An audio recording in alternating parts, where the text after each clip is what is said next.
babe. All I wanna ask you is, I don't wanna push you farther away, no. I don't wanna play no games. I just wanna call, see if we're okay, babe. All I wanna ask you is, are you down for love? Are you up for someone to be together, be together? Babe, I want your love. I'll be the one you trust. You're all that matters, all that matters.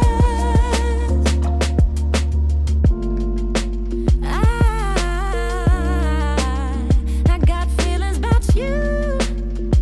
Oh yeah, butterflies every time I'm with you. Oh yeah, I don't wanna push you farther away, no. I don't wanna play no games.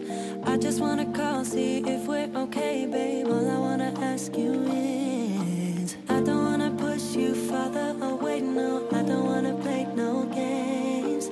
I just wanna call, see if we're okay, babe. All I wanna ask you is, are you down for love? Are you up for someone to be together, be together?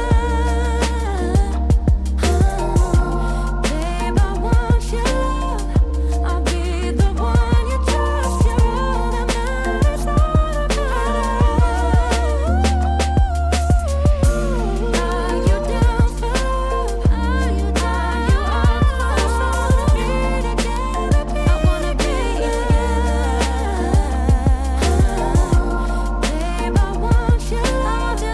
I'll be the one you trust. You're all that matters, all that matters to me.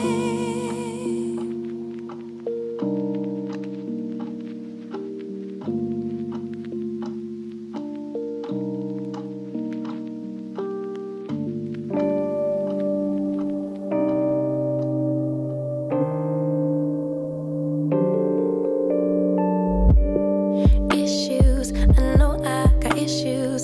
Hate you, then I miss you again. Selfish, I can be so selfish. Spend more time when meeting your friends. Please forgive my attitude. I want my cake and eat it too. But a little grace would be enough for me to prove that, baby, you the remedy. You're my mirror, I could finally see, bringing out the best in me. Yeah, I don't want no problems, but I know I got a lot of work to do. Baby, I'm not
out the best in me, yeah.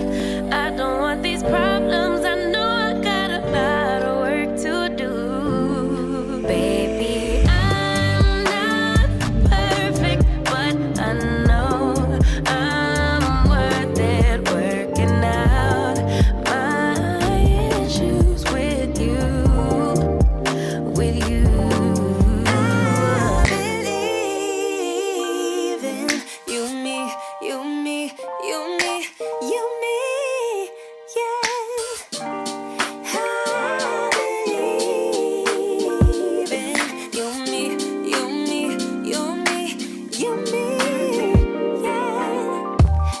For a lifetime underneath the moonlight, 'cause I don't want us to go. No, I don't want us to go. Yeah, you could be my lifeline, you could be my sunshine in a world so full of pain. Can you make it go away? Used to be so sad that love was lost, but now it's here to stay. Yeah, I used to be uncomfortable, but look at me today. Never thought I'd find someone like you, someone to show the way. But now I know you're the answer to my prayer. You and me must be right. Something's in the air, I can feel it now. You and me must do something right. We can't get enough of us. You and me every night, aiming for the stars with the love so bright. You and me must do something right. Baby, I believe in us. I believe in you and me, you and me, you and me, you and me, yeah. I believe in you and me, you and me, you and me, you and me, yeah. I'm sorry for the burden, sorry I was hurting, but my scars are almost healed. Yeah, my scars are almost healed. Yeah, I'm feeling like a child now, everything's alright now, and it's all because of you. You made the flower in me bloom. Used to be afraid of everything, but now there's no more fear. Yeah, I used to let nobody in and hide my face with tears. Always thought of you as someone who can love someone like me, but I was wrong. Baby, now I believe. You and me must be right. Something's in the air, I can feel it now. You and me must do something right. We can't get enough of us. You and me every night, aiming for the stars with the love so bright. You and me must do something right. Baby, I believe in us. I believe in you and me, you and me, you and me, you and me, yeah. I believe in you and me, you and me, you and me, you and me, yeah. You and me must be right. Something's in the air, I can feel it now. You and me must do something right. We can't get enough of us. You and me every night, aiming for the stars with the love so bright. You and me must do something right. Baby, I believe in us. I believe in you and me, you and me, you and me, you and me, yeah. I believe in you and me, you and me, you and me, you and me, yeah.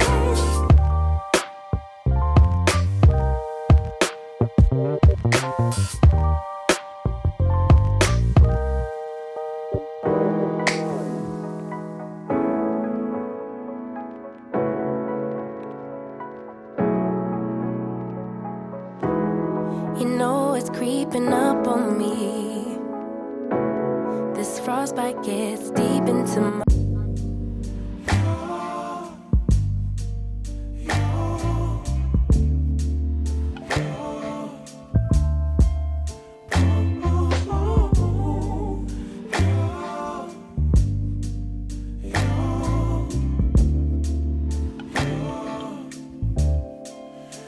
it's not my fault.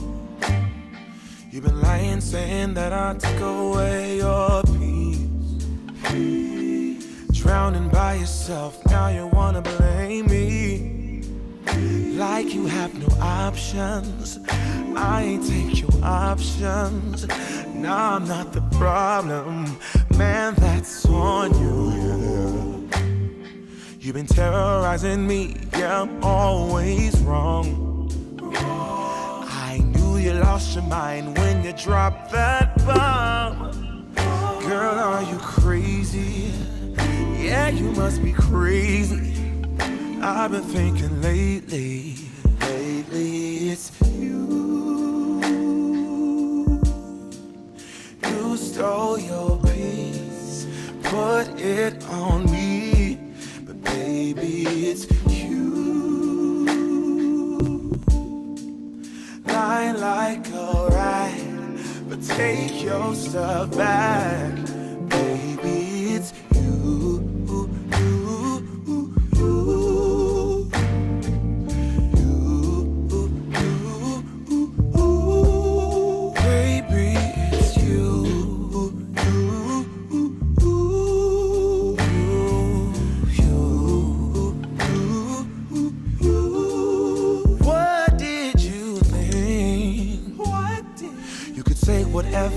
And I would never, yeah. You've been flexing everywhere. Girl, look in the mirror. Man, you so dirty. Yeah, you look so dirty. You were never worthy. Lately, it's you. You stole your peace, put it on me, but baby, it's you. Lie like a rat, but take your stuff back, baby, it's you.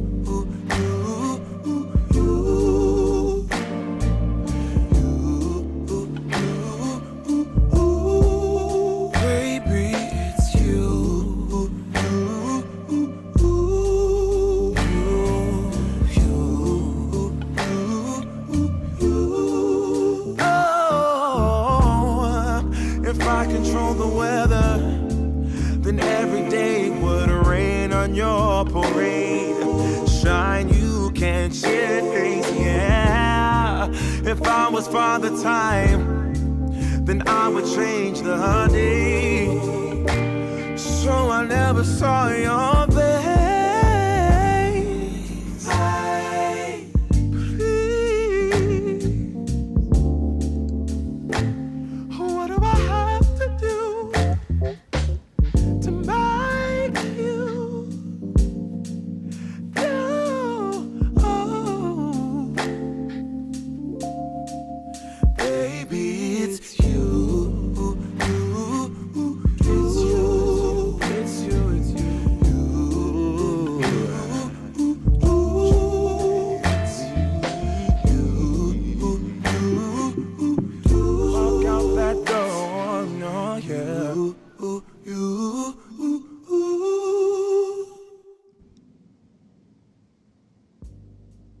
And we are live. How is everybody doing today? Welcome, welcome, welcome. Hold on, let me open up this screen. No, not this screen. We talking about money matters today. Mic check 1 2. The mic is live. Welcome everybody to another episode of Wife School. Students, welcome to class. You have now entered the main lecture hall in the Department of Hard Knocks at Shannon Rawls University.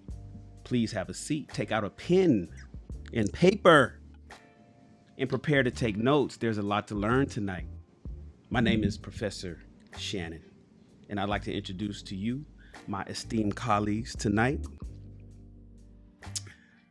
Hey, everybody, please give a warm round of applause for Professor Lady K. And we have Professor Aisha. And we have my man, Professor Sir Hale. How you doing, brother? Good to have you guys here. Good to have you guys here. Where is everybody at? Ain't nobody said I'm coming late except for Danielle. She's in New York. Hold on one second. Why do I have that muted? I didn't know I had that muted. I had you guys muted. My bad. I'm like, dang. I was like, y'all hella quiet tonight. Feel quiet tonight. Where's everyone? Hey, what's up, everybody? What up, Sir Hale? It's good to see you, bro. Glad you're back this week. Welcome back. What you just sipping on, Lady K? What is that? Apple juice? This is it's a white wine by Cooper Canyon Vineyards. I went this summer and got a couple of bottles. It's really good. Cooper Canyon. Where are they located? In the southern part of Northern Virginia, if that makes sense. The southern part, the bottom of Northern Virginia. Okay, I got you. That's like North Orange County. I get it. Yeah, it's like saying North Orange County. No, but it's southern and northern in both names. At least Orange County is just Orange County. Oh, in there too. So Yeah, she's in true. the southern part of North. She's in the southern part of northern, of Virginia, right? Okay. Right. Yeah. Right, we got so it's kind of weird, like the way it's set up, like the DMV. So it's right outside of the DMV, as they call it. Right outside the DMV. Okay, cool. Hold on. Happy looks like she's pulled up. Let me let's switch to 5 of us. Happy is here. Hey, Happy. Let me swap Happy with Sir Hale. Put my man Sir Hale right here. Happy, you're on mute. You got your mic muted, but we'll see you when you get back. All right. Another good week. Everybody had a good week so far? Wait. I got y'all muted on this screen too. Okay, that's fixed. Go ahead. What were you saying? I mean, if you don't want me to talk, sir. No, I'm listening. Because I redesigned the interface. Over the last week, and so I was muting and fixing and swapping and switching and doing all different kind of stuff. And so I got to remember that once I unmute you guys, it's gonna stay unmuted. I just didn't have it done. So thank you for your patience. I appreciate you. Of course. Oh, man. You redesign the interface. That's tech talk. Yeah, I'm a geek. I'm a super geek. I like the reason why is because, okay, so I started my company in 1999, and for the first gotta be 15 years, I did everything by myself. Primarily, and this is even in filmmaking. That's not true. Okay, I did everything in creating the business and running the business by myself. Making movies, of course, I hired cast and crew. But one thing that I've always prided myself on is automation and digital technology. I got my first computer in 1984, I think. It was an Atom computer. I was 4 years old. Yeah, most people never heard of the Atom. The Atom was before the Commodore.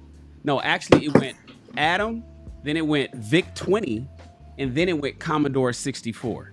So a lot of people never even heard of a Commodore 64. I got the 2 computers before that. And so I used technology to automate a lot of stuff.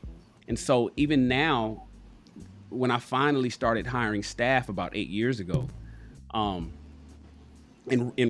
lifted a huge burden off of me in running my company, I still automate a lot of stuff. And even my staff is really just button pushers. It's like, don't worry about it. Just push this button at this time and everything will automatically do it. But you got to do it before 11 o'clock. If you do it after 11 o'clock, you screw up everybody else's automation. So I'm really like the Jetsons. This TV. I don't know if you ever remember the cartoon called the Jetsons. Yes, I do. I do remember the Jetsons. You're not that old. You're okay. So remember the George Jefferson, all he had to do was push that button. That was his job. He worked for space rockets and shit. He pushed that one button and that was his job. And so that's how I operate a lot of stuff. And what up, Lou? Lou says, I heard of the Atom. I wanted one for Christmas. We got a Commodore 64. Now, you got a better computer. The Atom took a tape drive, Lou. This is back before floppy disks. Before the floppy disk, bro. You know, and remember the floppy disk came in 2 sizes, 5 and 1/4. Dang, you said before the floppy disk, before both sizes, Shannon? Yeah, before both sizes. So the first floppy disk was a big old square. Then the second one got that rigid version, and that was like 3 1/4. Before both of those, everything was on a cassette tape, like you used to listen to in the music. That's how all the He's software was that loaded up on old. cassette. He's that old, sis. Yes, he is. So I'm trying to give you a little bit something, but dang, bruh. He keeps dating himself. I wish I still had that computer. I hate that I don't have it, and I don't know what I did with it or why we got rid of it or threw it away or whatever. But it's gone. So, so a lot of my stuff is automated. And so in setting up our interface, a lot of stuff is automated. The countdown is automated. Then the intro song is automated. Then it switches to me automatically. And then I hit this button and it switches to you guys. And then I got 8 screens. I got 4 of us, 5 of us, 6 of us, 7 of us, 8 of us, 9 of us, video, web. So I can just tap these buttons and it just switches. It's a little bit harder to set up. You got to be kind of nerd geek to run this, but it's not like my man Professor Sir Hale knows about StreamYard, Restream that most everybody uses on you. I have actually the pro subscription to that, but it's only as a backup and only for multi-streaming. What I actually use is Ecamm, which gives me all of this fanciness. And so, hey, Happy. Hello, can you guys hear me? Loud and clear. Perfect. Loud and clear. Glad you're I'm using here. my phone today. I'm not gonna do my computer because I just want to see the difference. It looks good. It looks. I would argue it looks better. Oh, you changed. You saw it change. You saw that I changed my name today from professor. Yeah, I switched it back. You student Happy. I was like, girl, please. I was like, you know what? Let me stop capping on this here Al Gore's internet. You talk about your phone. So the iPhone 14 was released. When was it, Sir Hale? Yesterday? It was released. Yeah, it was just released yesterday. Y'all iPhones start glitching yet? They don't glitch, baby. iPhones don't glitch. They just work. I don't know if You know your the motto. iPhone's too old. It just- start glitching. They just work. Who's getting the iPhone 14? I'm still rocking an 11. I did not get the 12, and I didn't get a 13 because I'm superstitious. I have the So- 13. Yeah, I got the 13. I get only the odd numbers, so I won't get the 14. But when the 15 I'm not comes getting the out, 14. Yeah, I'm not gonna do that. I Yeah, didn't get it 11 because Pro. yeah, the 11 is fine. Like I can't. I had did the not 11 see. Pro before I got the 13 Pro, and I'm gonna tell you, it's not worth it to get the 13 because they're so similar. But that's why I'm not getting the 14. Right. I wouldn't get a 13. I wouldn't get a 14 if I had a 13. And I didn't get the 13 because I'm superstitious, and I didn't get the 12 because it wasn't worth getting the 12. But from an 11 to a 14, I think it's cool. And the reason why is because the reason why I'm getting it is because I'm still in fashion, and I got DSLR cameras. I got Sony A9. I have a Canon 6D. I have about five A6400s. I got a ton of just cameras for shooting fashion. And I'm finding out that these iPhones are starting to rival my big ass DSLR. Yep, that's what you're paying for now, the camera. Yep. Listen, I got big sensors. I use full frame cameras. I use, you know what I'm saying? I got all the lenses. I got old school. I got a whole set of FD lenses from Canon. I got a ton of EF lenses. I got a ton of alpha lenses for Sony. I got all the bells and whistles. And sometimes I find just running out with an iPhone and snapping a photo that I need for lifestyle photos, particularly. I'll be, because I use aperture. When I be editing, sir, I'll be like, damn, why do I got all this thousands of dollars worth of camera equipment and my fucking iPhone does just as good? So if the iPhone 14 camera is that much better than an 11, I'm gonna stop bringing equipment out to go do a lot of lifestyle stuff. And Aisha, you remember, because we was working together. So you remember you used to edit that stuff for your boy. Yes.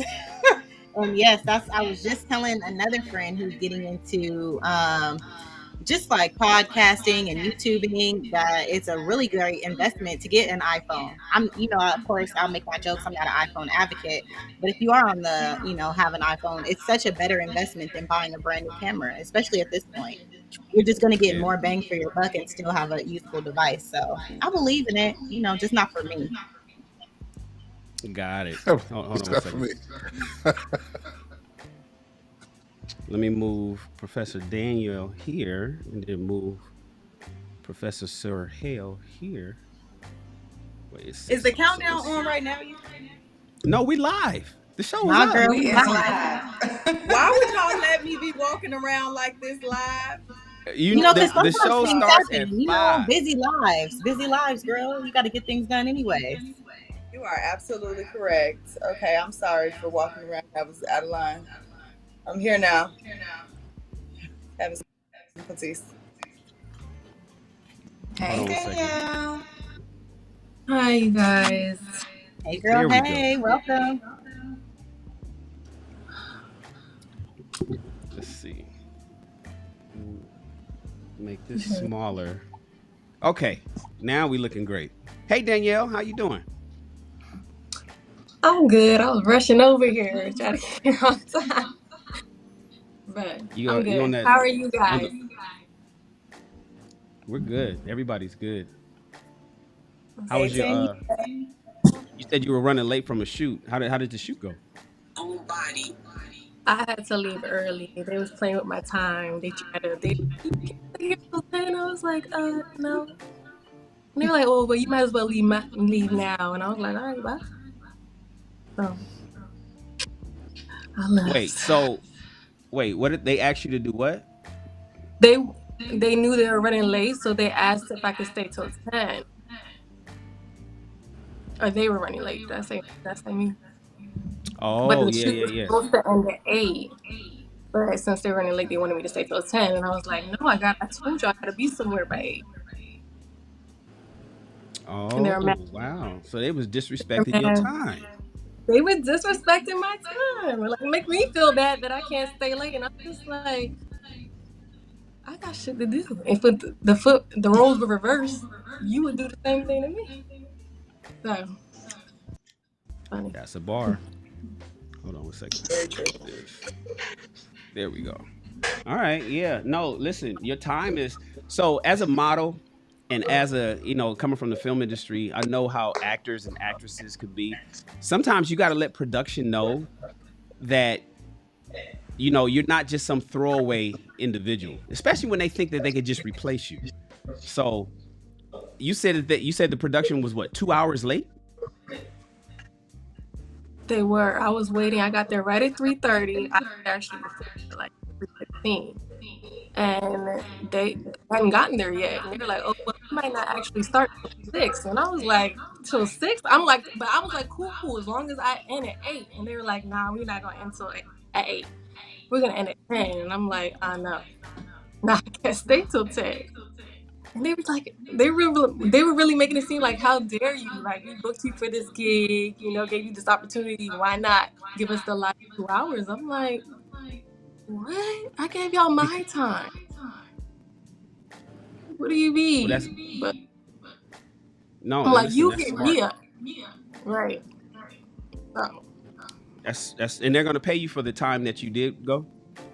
Okay. Listen, yeah, you gotta let them know because they'll treat you like, you know what, we can start late. I've seen it 100 times. We can start late. We can do what we want. We can be, we got to get ready and whatnot. But we just need you to stay longer. It's like, no. What if I have a whole job after this? What if I got a whole nother production to go do? So shout out to you. We were talking about the iPhone. Are you getting the new iPhone 14 that was dropped today, Danielle? Oh, I need to. I should. What phone do you got now? I got the 13. Just the regular one, not the X or the Pro. I mean. Oh, okay. So all of y'all rocking 13s. Okay. Hold on one second. All right. Well, let's get started, you guys. I have a question for all the ladies on the panel. We are, hold on. Let me change the color so we can see this. That's cool. Ladies and gentlemen, this is Wife School. One of the biggest arguments today that's happening in the dating and mating streets is that women are not wives. Women are not wives. They want to be married. Everybody wants to be married. They see the benefits in marriage, whether it's financial, tax breaks, doesn't matter what it is. A lot of people want to be married, but do they want to be a husband or a wife? And what a lot of men are complaining about these days, older and younger, is that the young women want to be married. They want to have a wedding. They want to do a wedding shower. They want to go on honeymoons. But then when it comes to the job of being a wife, is where they're falling short. And there's a big argument about that, in that women don't even have someone to teach them how to be a wife. There's a lot of men out there who are still in their relationships with their wives, but they're not necessarily happy, so they're not teaching the daughters. The women out there, 70% or more of the black families in America are headed by women and women alone. Now, there's men around, but is there a man in the home registered? No. And so women are literally not knowing how to be wives. On the flip side, same thing with husbands. We have husband school as well on Tuesdays. We should be doing our first show next Tuesday.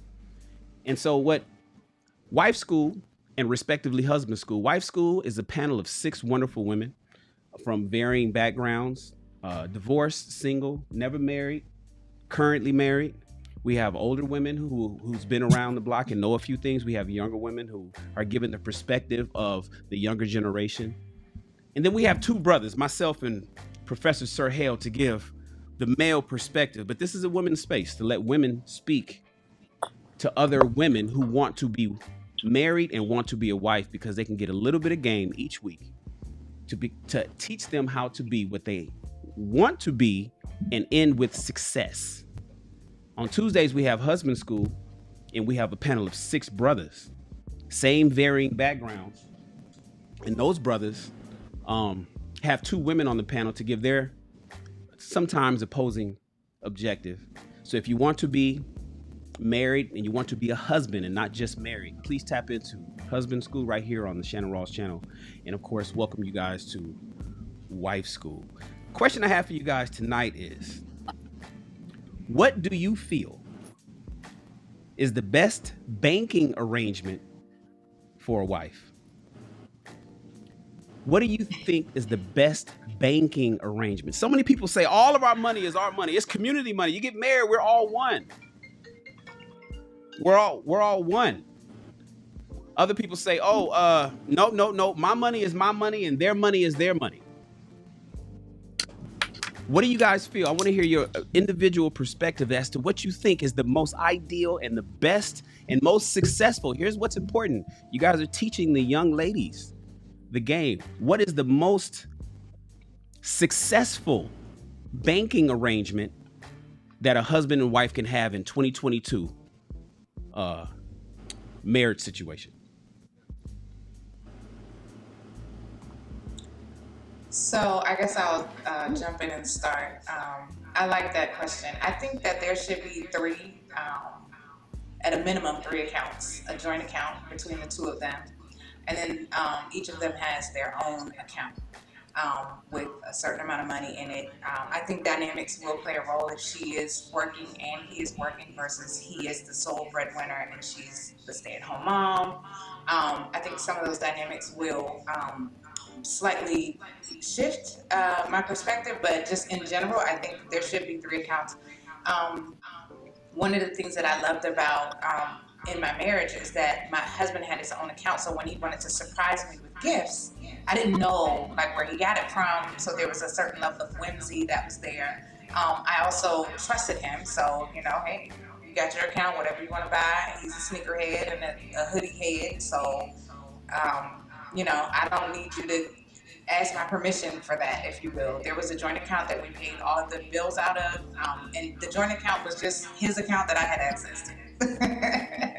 And then, of course, I had my own account for my own stuff that he would always fill with money so I could get my nails done, my hair done, and all of that other stuff. And then any money that I made, I didn't necessarily have to put into the joint account. So was it a joint account at that point? Was it really a joint account, or was it just his account that you had access to, like you said? It was joint because my name was on it, and when we got a divorce, half of it came to me. So definitely a joint account. But I think that each person should have access to their own money. But I think that it should not be a secret, right? Like if I ask him how much is in his account, I don't think it should be a problem for me to ask that question. But I do think that he should have autonomy to be able to do what he wants to do with whatever money is in that account. So, at a minimum, if that's the case, 3 accounts. So I'm gonna give you guys, I'm gonna give remarks to each one of you guys as you go. So for you, Professor Lady K, if if you get to know how much is in his private account, not the joint one, and you don't have to put any money in the joint one because he's covering the bills, that means that you guys are not. That means you guys are more of a traditional relationship where he's taking care of stuff and you're able to move as you please and be the woman and the feminine woman that you want of the house. But if you get to know what's in his bank account and he gets to know what's in your bank account, then what's the necessity of having two separate ones? So, like I said, if he wanted to go buy me a gift, right? If I have access to the account and he wants to surprise me, like that element is completely eliminated because I'll be able to see when he spent the money, where he went to go spend the money, or what have you. So that was just one of the things. And then just because I know how much is in the account doesn't necessarily mean I know exactly what he's doing with the account. And so, he liked the idea of having his own autonomy and agency in that account, and I agree with that. I don't need to know every single detail. I'm not that wife, right? Go do what you're gonna do. So as long as these bills are paid and I'm taken care of, then we're good to go. And you don't think, like, say for instance, drop a few money at the strip club, a couple hookers in Vegas, none of that. That ain't none of my business. That's none of my business. I'll see you when you get back. All right. Just make sure those testicles are still full when you get back. Amen. All right. Okay. That's my job. All right, I hear you. That's a bar.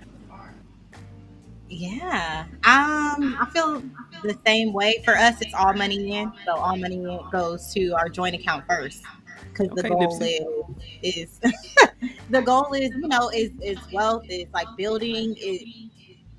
So if all the money goes in first, we pull out what we need into our personal accounts to do, like Professor Lady K was doing, purchasing gifts for one another. I might want to do something for a friend of mine. I like to go out to eat a lot more. So, I'm going to use a little bit more of my personal money to go dinner with friends and brunches. And he can use his to, his niece might call and need something for school or something like that. And we'll decide kind of like, hey, this can come out of our joint, or okay, you're going to do that for personal. That's cool. I'm not tripping. I'm not mad at you for doing it when it helps somebody, whether I agree with it or not.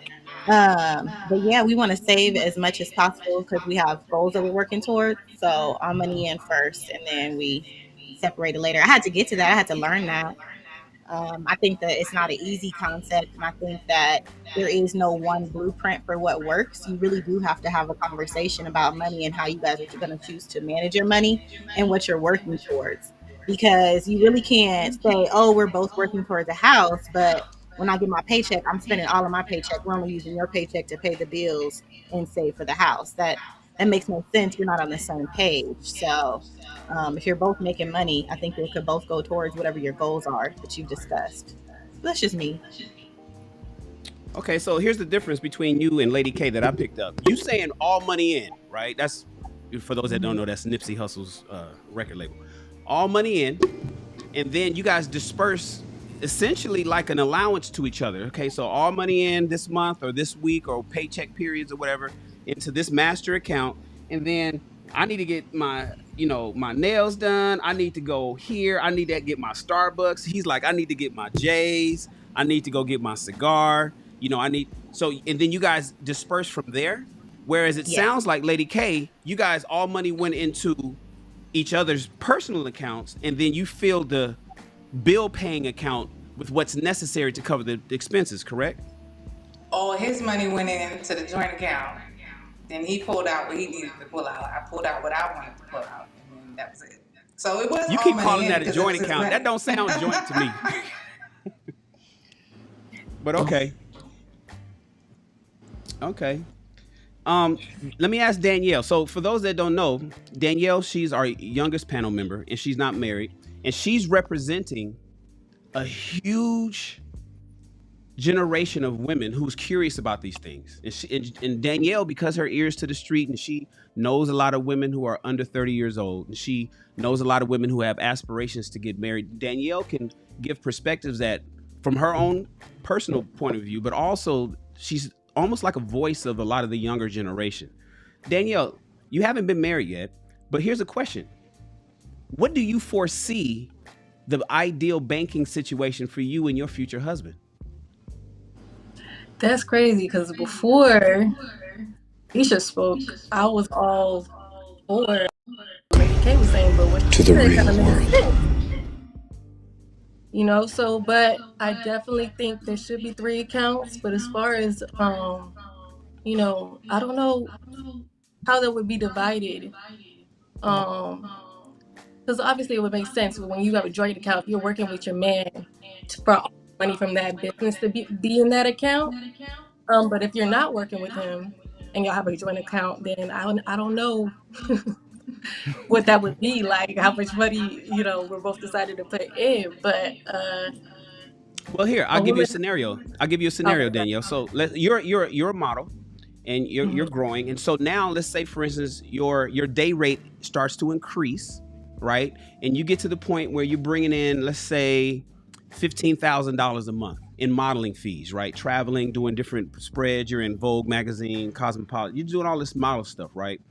And so you're bringing in 15,000, and he is, let's say, he's a investment banker for J.P. Morgan, and let's say he's bringing in $10,000 a month, right?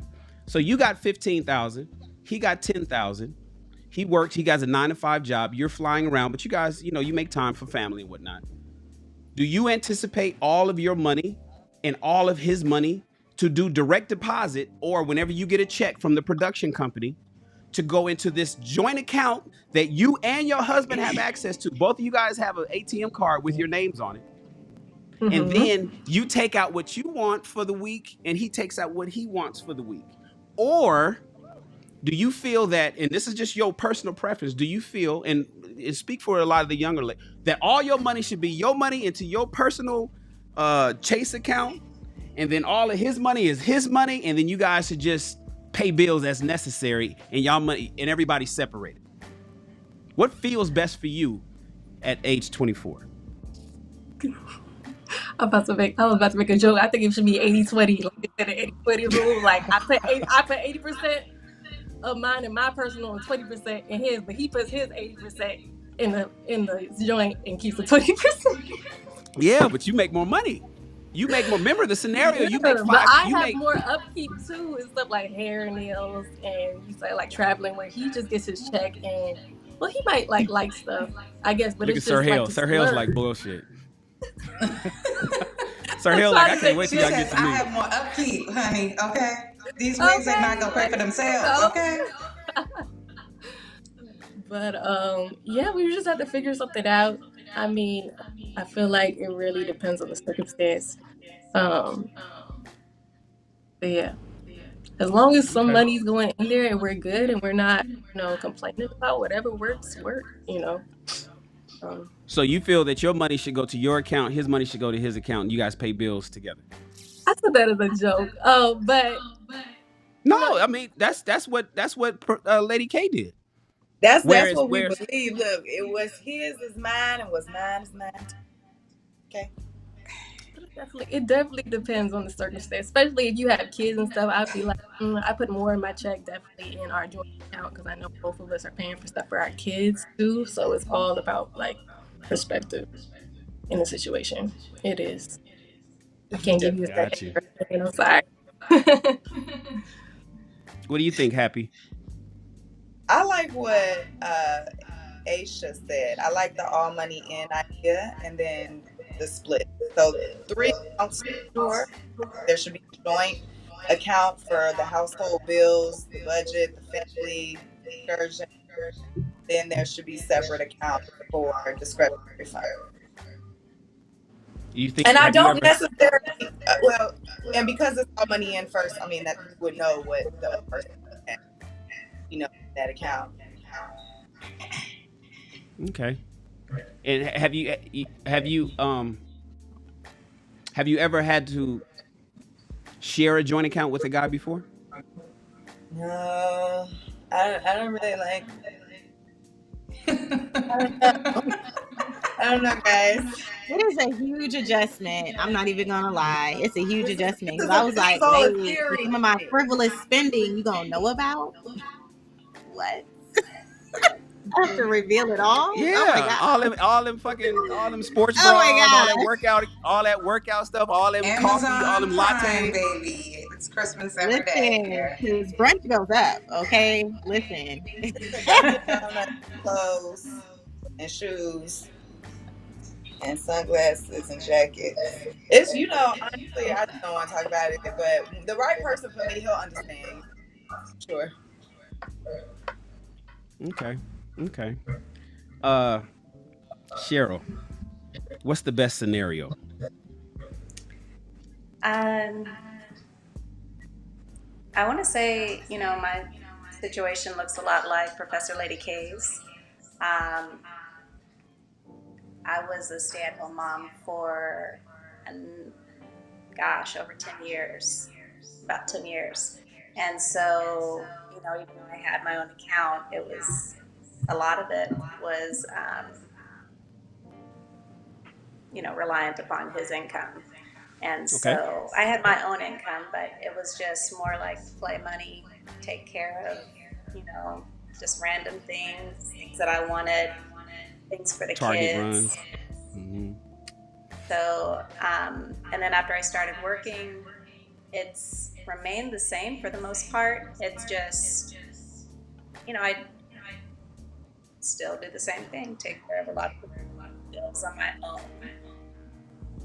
Not a lot of bills, but I take whatever's needed. Whatever the kids do, their extracurricular activities, random things, gifts going out, just, Well, okay. So then that raises the question: how do you think he feels about that? Like, if for 10 years he was the breadwinner, you guys had an extremely traditional family, right? You took care of the house, you made sure that you turned the house into a home. He went and he slayed the proverbial dragon. He went out there, he busted up the rocks, he brought home the money. Then you started working and you started generating more income, but everything kind of stayed the same. Do you think, and this is just speculation, do you think that maybe he was saying, well, you know what, you need to step up some? Or do you think he's saying, girl, you make as much money as you want, I still got this? For the most part, we've discussed it, and my employment, like I mentioned before, I work for my daughter, so it's not a job out of necessity. It's a job that I do, to help her. So if at every point my help is no longer needed, it's not that I need to go out and find another job. So my income is not really relied upon. It's more so just icing on the cake right now. You just made more play money. That's all. Yeah. That's it. That is it. And here's the thing, Professor Shannon. I grew up like that. Literally, my oldest brother that is married, his wife works a full-time job. She's in healthcare. She makes great money. My brother still pays all of her bills. He takes care of everything for her. She just takes care of her wigs and this, that, and the other. And he still buys her great gifts and takes her on trips, and he pays for it all.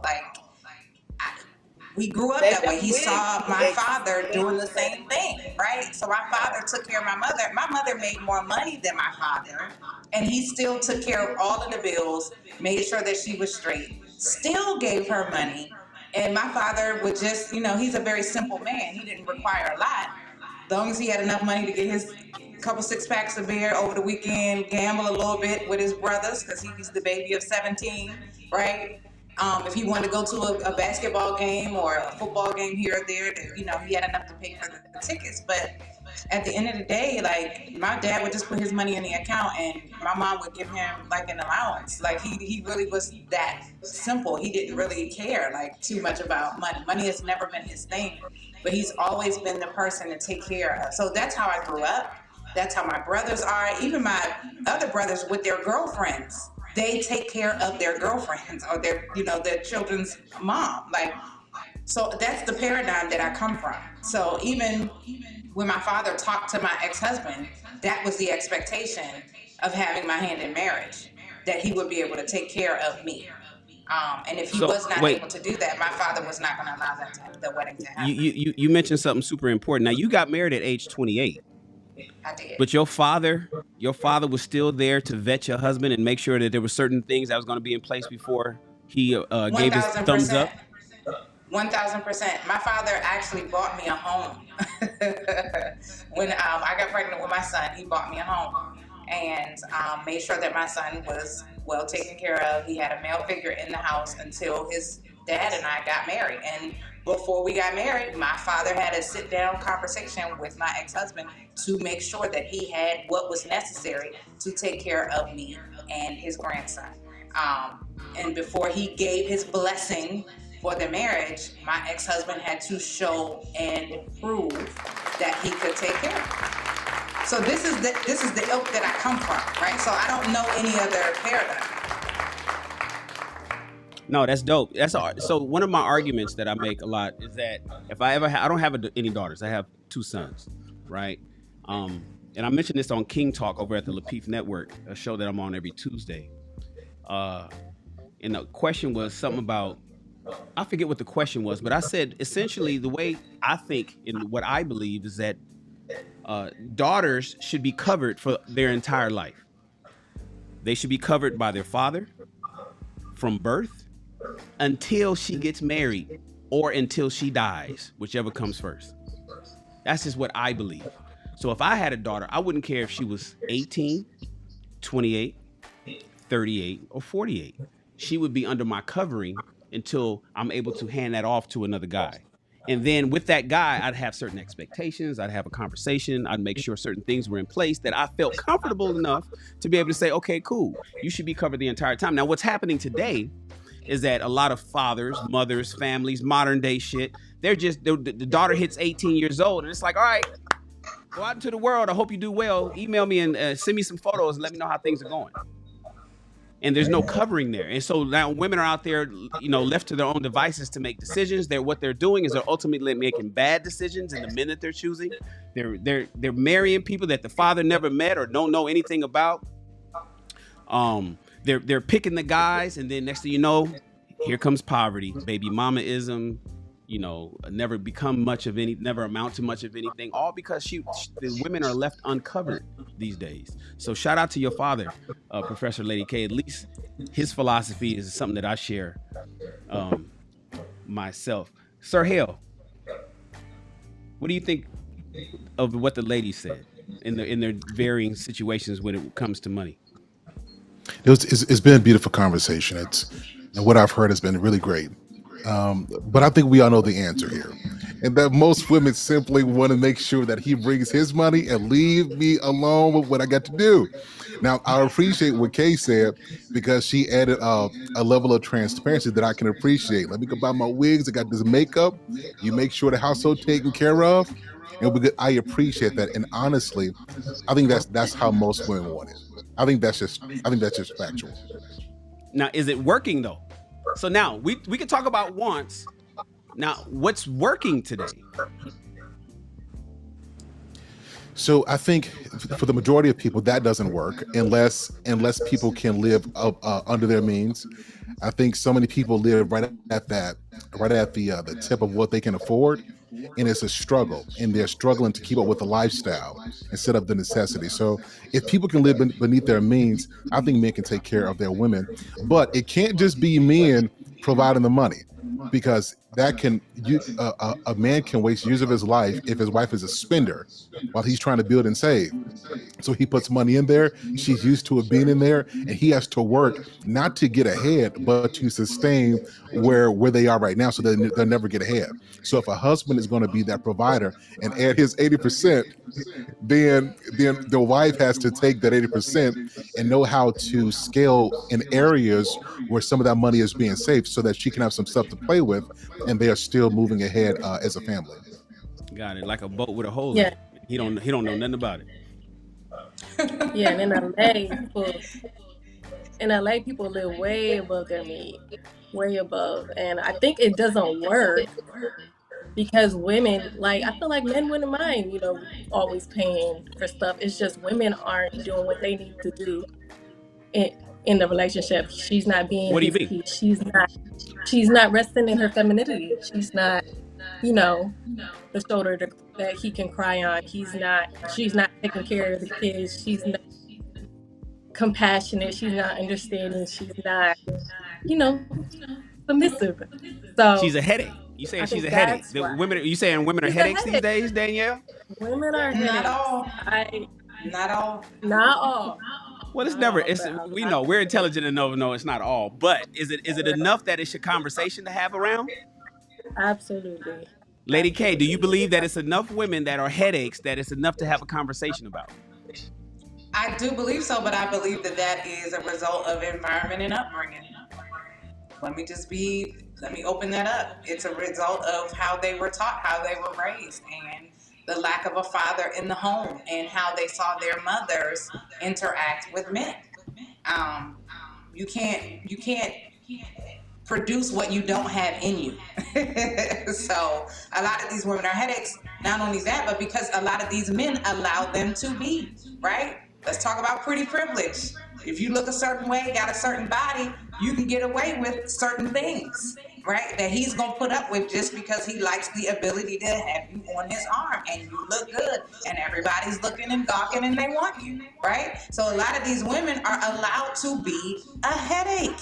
And they don't have to show up and produce anything. They don't have to multiply anything. They don't have to operate in their gifting as a wife. Let's just be like, listen, these women are headaches because they are allowed to be headaches.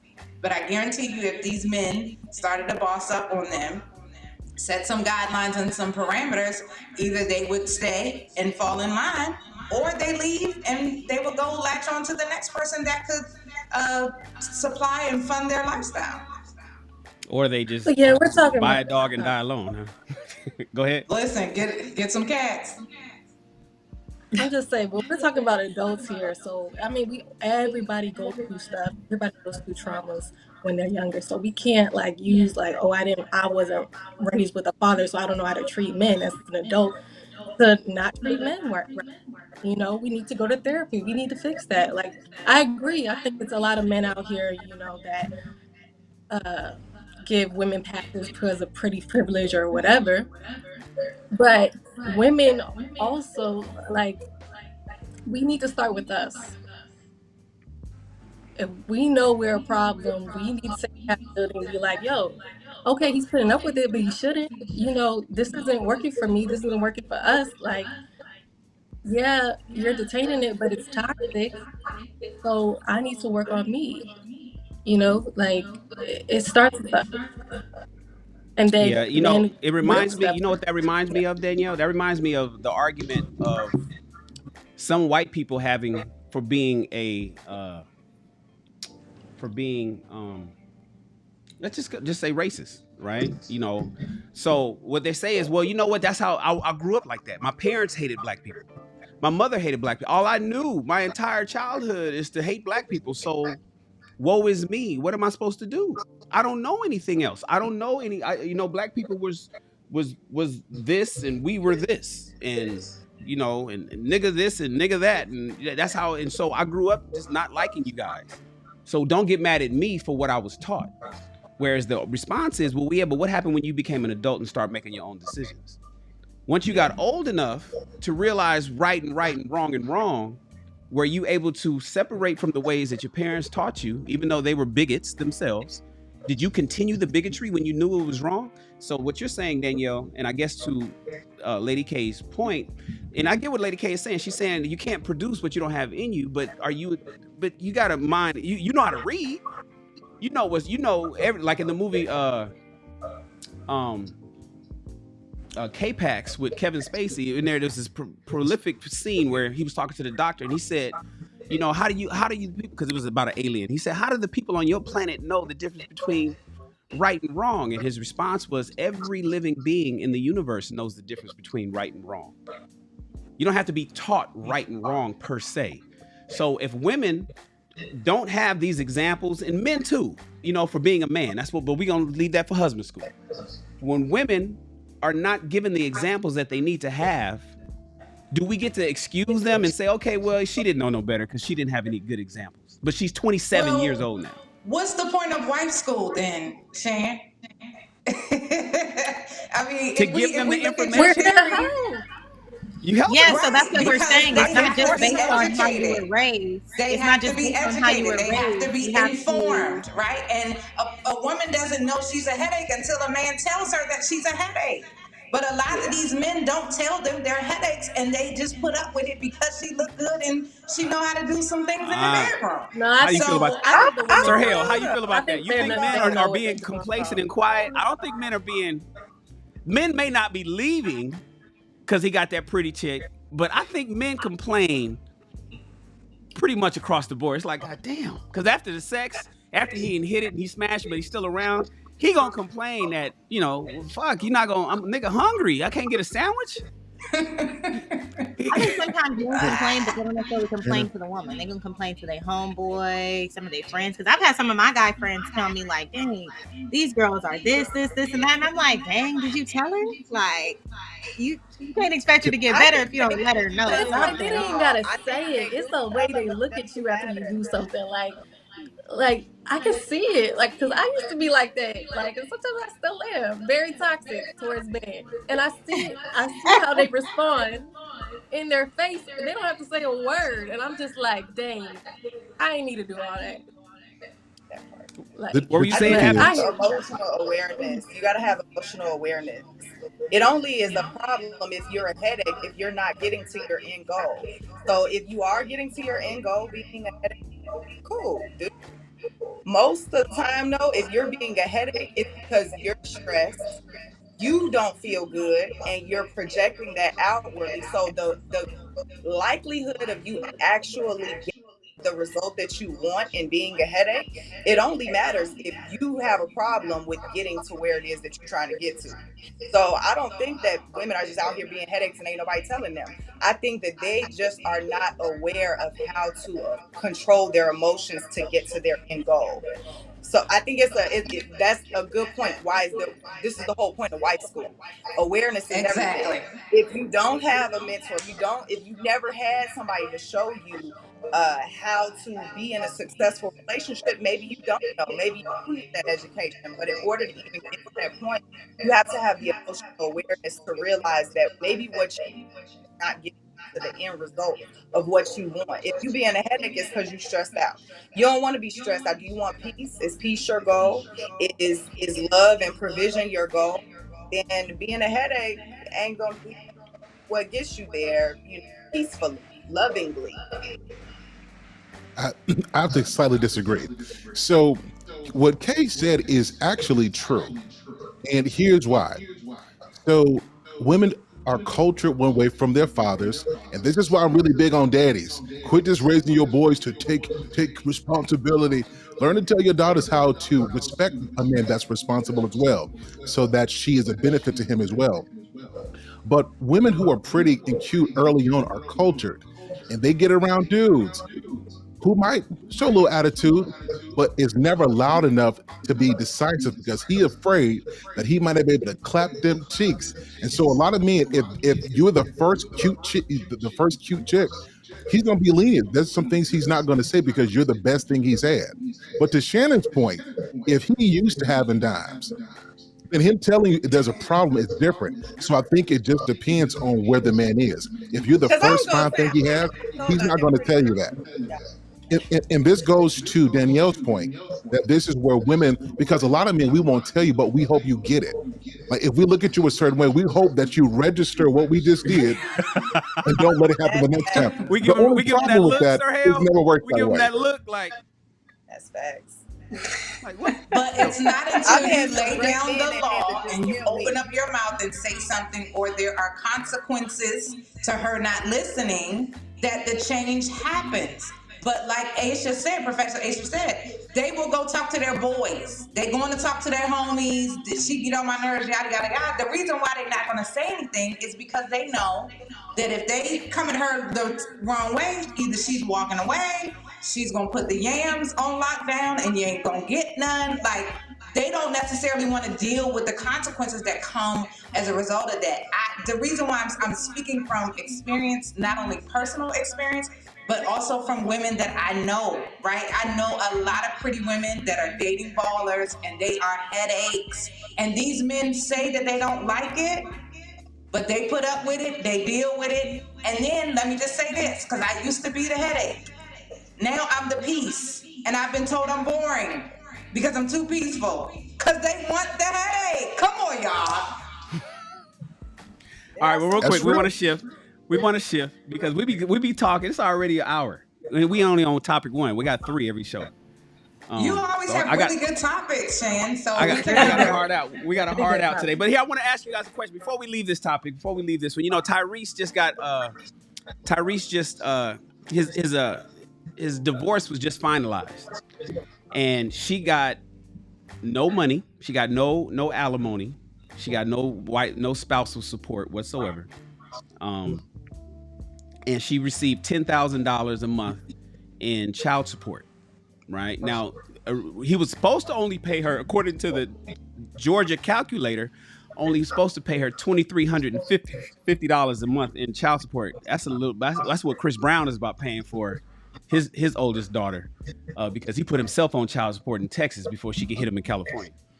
But the lawyers asked for more, for some special provisions, and the judge granted it an additional $7,500. So she's getting 10 grand a month. It made me think about Shaquille O'Neal when he got divorced with Shawnee. The rumor, it's not confirmed, but the rumor is that Shawnee was stacking mad money before it got to the point where they had to break up. And she stacked about $9 million of mad money. And so and when you were speaking about how your grandmother, Professor K, was the money came in, or somebody was it maybe Professor Aisha? Somebody said the money came in, and then she gave granddaddy an allowance. Who was that? That was me. That was you. So the money came in, and granddaddy got allowance because he was simple. He just wanted to watch the game, get some peach cobbler, a fresh pair of slippers every 6 months, and he was cool, right? Six pack. Yeah, get that six. So Shaq had Shawnee taking care of all the finances, and she was skimming the till. She's like, let me throw a little 100,000 on it. He ain't gonna miss that 100,000. That added up to about 9 million. Ladies, were you advised? Is it skimming when it's joint? Huh? I said, is it skimming if it's joint? I don't know. I'm just saying. Go ahead. Yeah. Okay. Well, is it skimming if it's a joint account? Right. I hear your question. Here's the thing, Tyrese.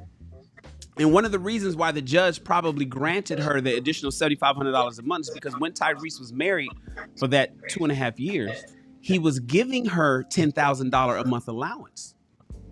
When he first got married, she was receiving a $10,000 a month just spending allowance, just for being his wife.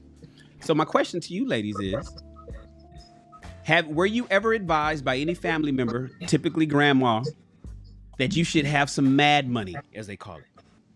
Put a little something aside in case that nigga act up, or in case something happened.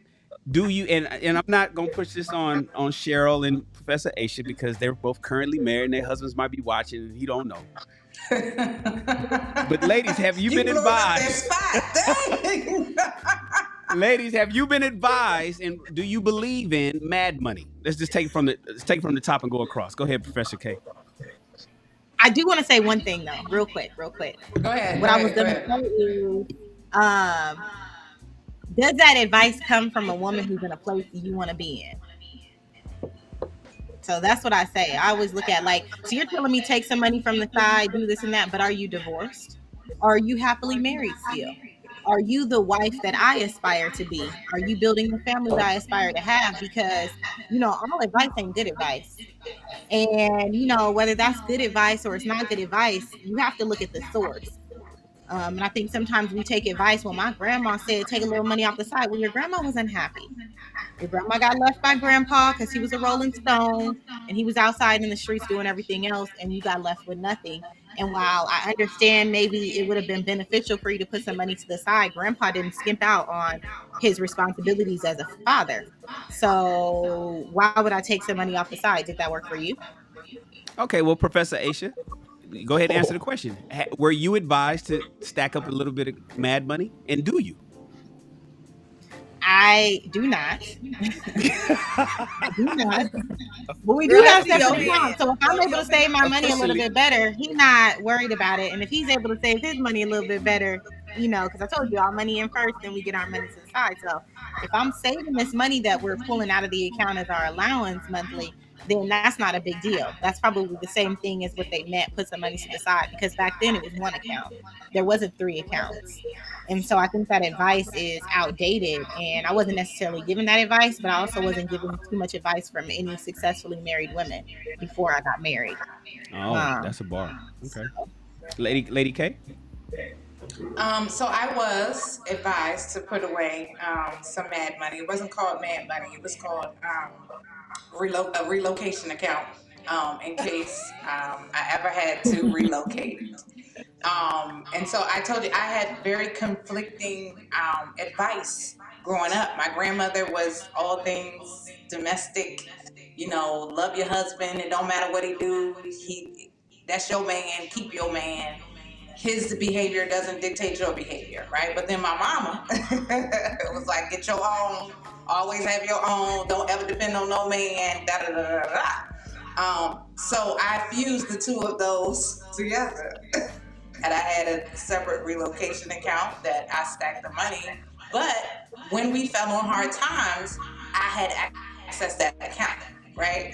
So I did go into that to make sure that we stayed where we needed to stay and we didn't have to go into any investments or any of that stuff. So I did have it, but I used the account, for the benefit of the family.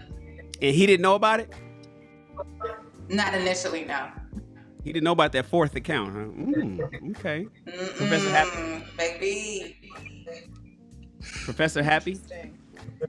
I have to agree with Professor Aisha, because I can't recall ever truly receiving marital advice about the finances in my childhood. But what I did grow up with heavily, I was adopted by my mom first, and then she married my dad later. And my mom was one of those type of women. I was not allowed to take anything from anyone ever. Okay, like it was one of those things. Like to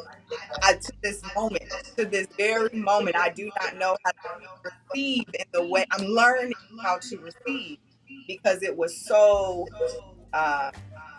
imperative. Like I just could not take it. I couldn't. My mama didn't let me take that from nobody. And being a single mom for as long as I have been, I've been taking care of everything so far.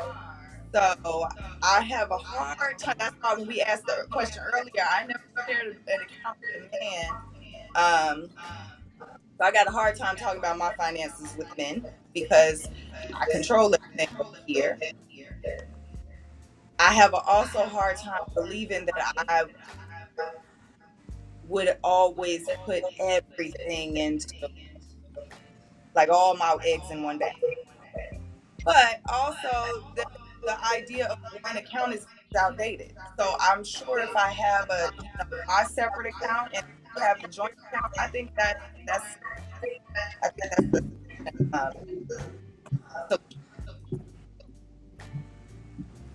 Got it. Professor was Cheryl. I echoing? Because I heard an echo.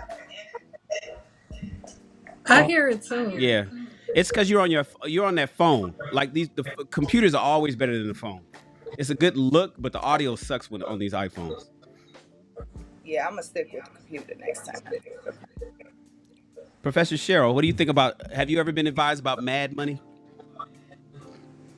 I have, I think, but for the most part, it's more so just being responsible and having cushion.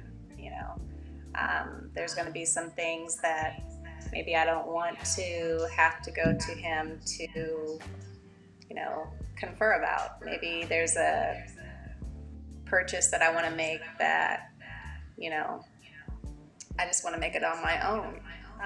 Or maybe there'll be something that I need to take care of that,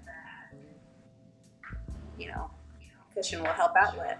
So, I've heard it over the years. Yeah, always have your separate account, your separate money for this or for that. But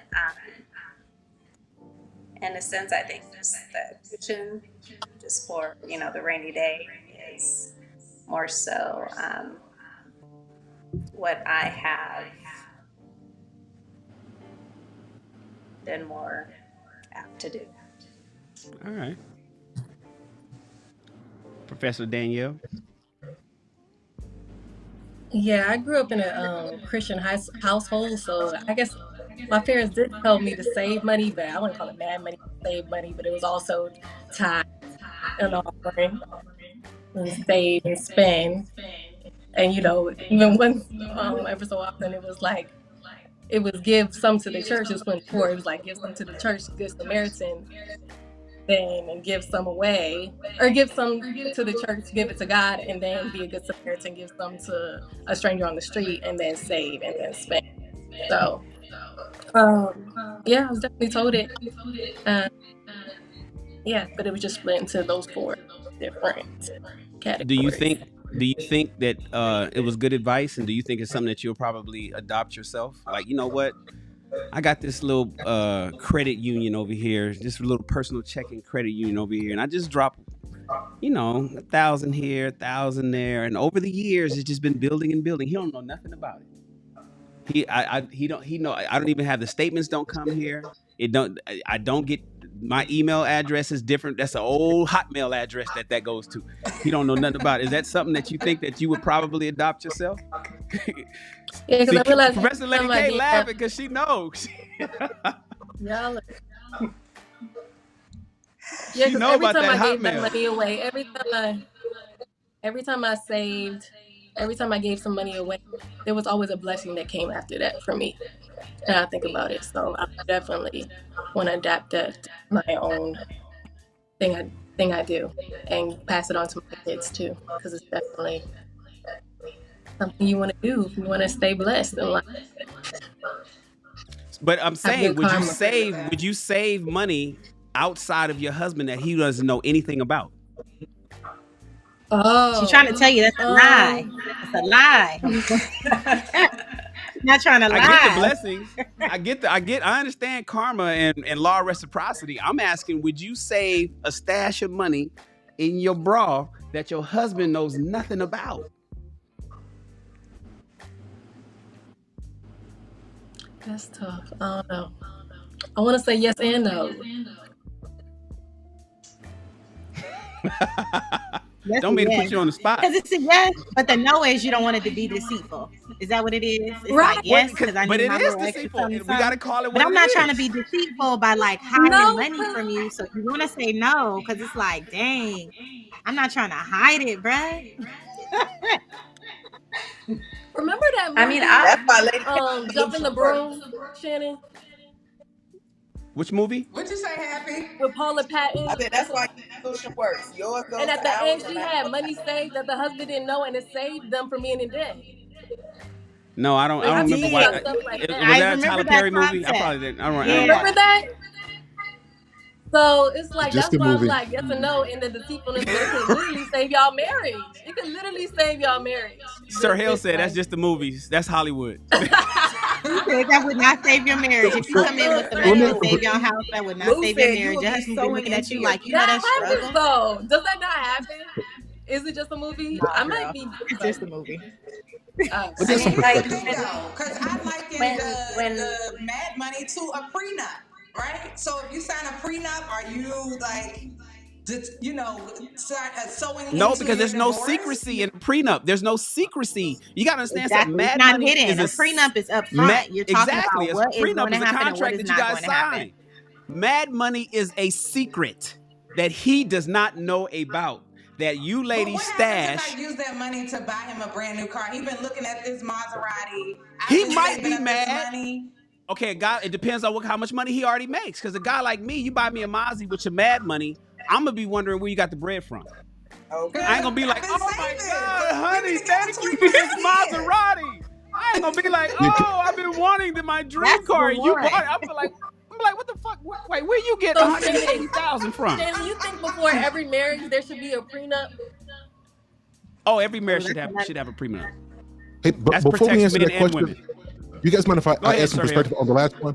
So there is only one circumstance where it's okay for a woman to save behind her husband's back. And this is a real one. Sometimes husbands are terrible with money.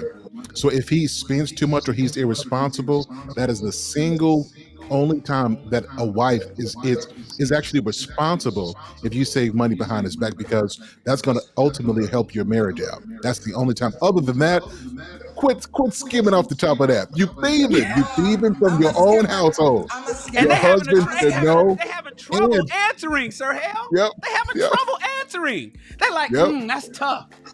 It's tough for you to figure out if you're gonna be a lot of your man or not. Like, oh my I'm God. a skimmer. I think it's tough to decide which things are okay to be private in a marriage and which things aren't. Like, your husband goes to Vegas with strippers, that's cool, but me not keeping a little extra on the side is not cool. Which one is? I mean, which secrets are Hiding money is okay? One worse of than them is a strippers. secret and one of them isn't. Because I'm going to know if you went to the strip club and I'm not going to be tripping. The money is secret. Him going to the strip club, if that's a secret, you got bigger problems. That's how I feel. Because if you go in and you go, okay, whatever, but you're not hiding it. You know, you're not being deceitful about it. Now, if you're doing all of that, Ooh. problem. Look what my man Lou said. Look what my man Lou said. Lou said by you guys stashing money on the side without him knowing, you are sowing into your future divorce. Yeah, but everybody can say that about a prenup too. So I don't know, Lou. I don't know, because folks say that about a prenup too. It sounded good for a minute, but I don't know, brother. You coming in expecting it to fail. But that's the same No, thing to be no, said that's about not a necessarily prenup, true. right? So that's why I said what I said. But here's the thing. So Professor Hale, right? If deceit is wrong, then even when he is a frivolous spender, does deceit become right in that scenario, or is it circumstantial? Like, no. Absolutely not. So if it's okay No, so- because he's a frivolous spender that I can have the secret account, then I can have a secret account. Like, I feel like that's black and white. I don't feel like there's gray there. So let me add some perspective. So I don't mean being deceitful. It needs to be known what you're doing, because that money's going to come out from someplace. So it needs to be aware that this is what's going on. But somebody's got to be responsible, because it's not just you two. If you guys are just college students, then you guys can work that out. But when you got kids and a mortgage and insurance payments and car and mortgage and savings and stuff, somebody got to be responsible, particularly if you're not going to leave that man, right? I would say this in the reverse as well. Somebody has to be the adult until the other person can be responsible with the money as well. But Sir Hale, So I was he under the can impression know that you about said it, that it's just not okay. have access to it. I think he said it's Wait. okay, but he didn't say it's okay to keep it a secret. He's saying it's okay. Okay, that's what to I'm put asking. money, Sir Hale, are money you out saying of the is account you? and put it? Sir Hale, let me be clear. Are you saying that it's okay for a woman to save separate money from a man that doesn't that's not very frugal with his money privately and secretly, or she needs to let him know that's what's happening? In either regard, they have to let each other know. But Okay. direct All right, deposit 'cause I that was gonna mug, disagree with you. don't get a debit card, let that money stack, and have to go to the bank to get it out. So I think that's the safe way to go about it. I've seen Basically, marriages Sir Hale is ruined saying because of that. there's no room for a lie. There's under no circumstances, there is no situation where she can have a stash of money that he don't know about at all. So Absolutely. Now I get it. It's in the movies. In the movies, she had it and she saved the marriage and all that bullshit. Typically, in the movies, she gonna take that money, keep it until the divorce is over, let the marriage fail, and then she'd be like, "I got some bread." That's what's gonna actually happen. There's what happens in a Hollywood. story about an author. I can't remember the name of the book, but there's an old book that was written. Guy wanted to write a book, and he was having trouble, like, not working and focusing on his book. And he had been giving his wife an allowance every month, and she turned around and said, "Here's this money that I've been saving up, and take your time, write the book." And he did, and he became a very famous author of some book that I can't think of the name of it. But anyway, like a similar situation with me, our last two homes that we purchased, there were things that I wanted to do with the house and things that I wanted to change and stuff like that, but we never put the money aside for those type of repairs, those type of upgrades. And so in this house that we just moved into last year, I knew that there were things that I would want to do, and we moved into the house, and I did it, and I had saved up the money, and just made repairs to the house, had the house painted, had new, like several $1,000s of lighting put in it, had some floors redone. And so it was just things that I wanted to do that I had saved my money up and did all this stuff. But it wasn't a secret, Cheryl. Was that secret money?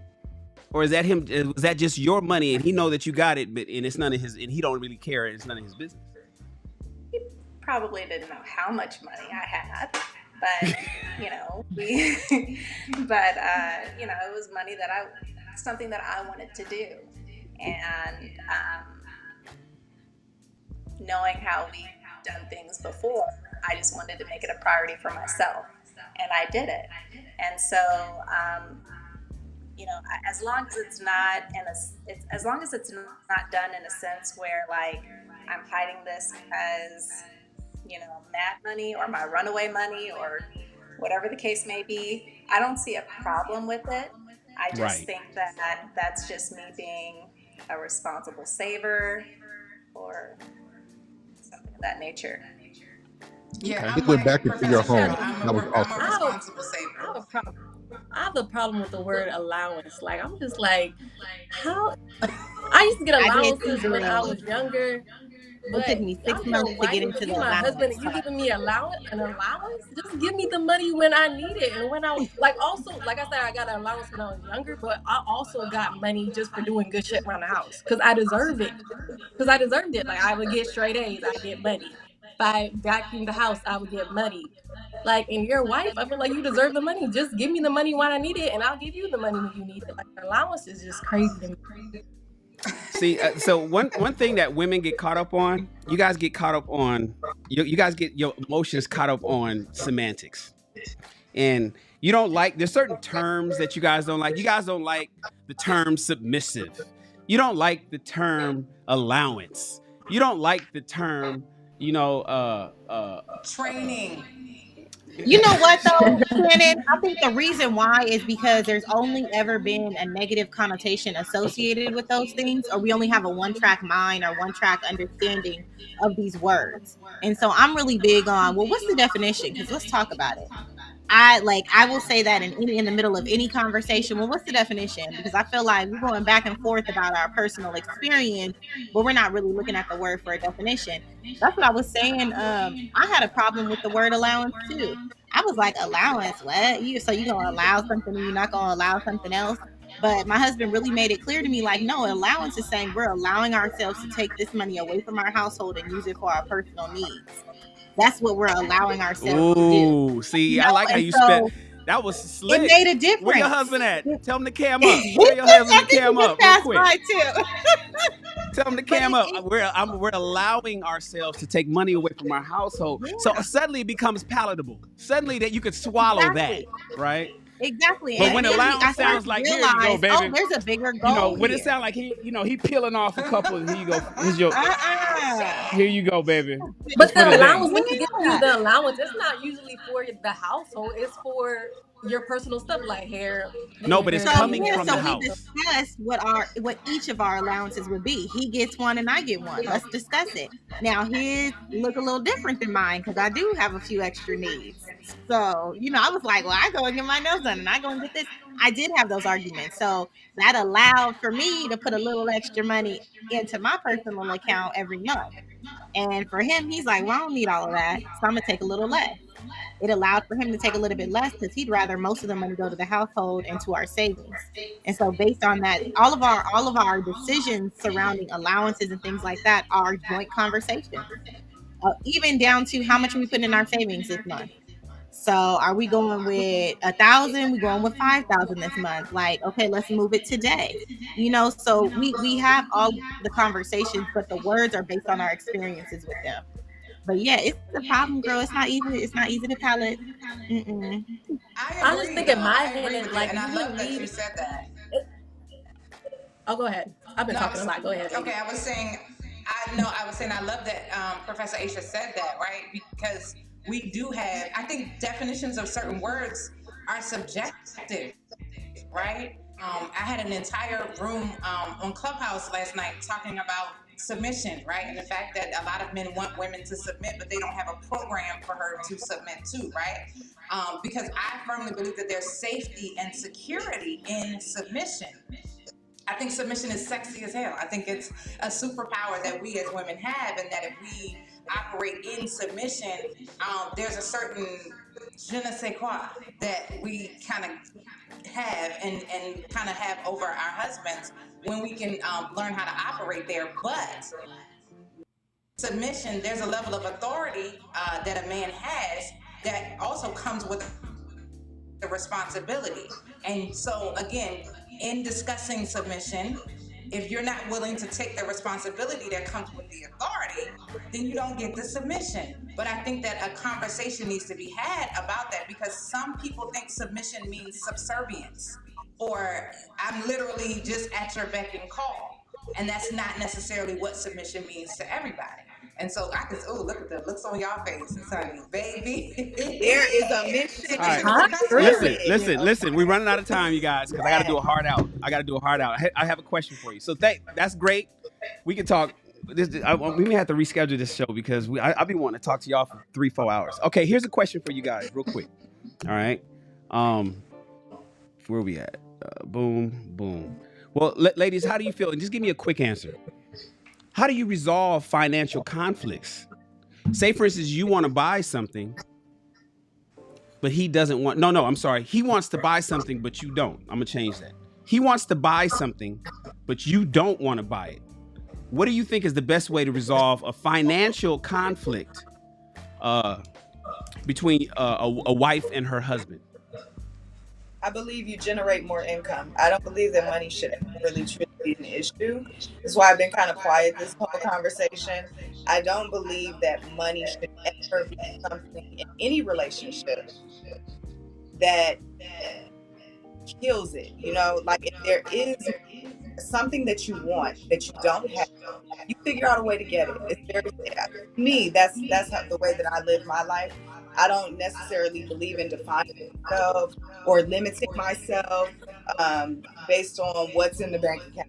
I find the resources that I have that allow me to get to my end goal, that allow me to get what I want. So if there's a financial dispute, he wants something, and we ain't got the money for it, we gonna find the money for it. We're gonna figure out how to make it work. If I want something, I'm just gonna basically get it. That's how it's gonna go. So sorry if you're mad.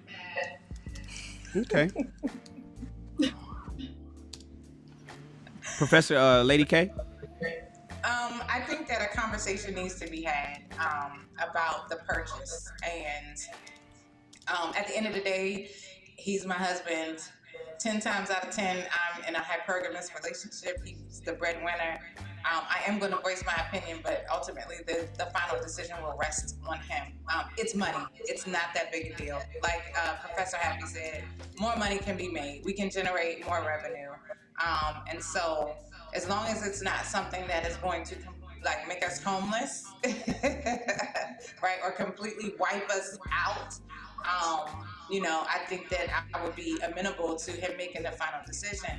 If it's an investment, right, I would want to see information on what the potential returns are, what the risks are in making this particular investment. But at the end of the day, because I am a submissive woman, the final decision will rest on him. And it is my prayer, my hope, that he would be a man that would seriously and heavily consider my input, my sentiments, and how I feel about making a purchase. I would not marry a man that would completely disregard how I feel about him making such purchase. So, okay, Professor Cheryl, he wants to buy something, Cheryl.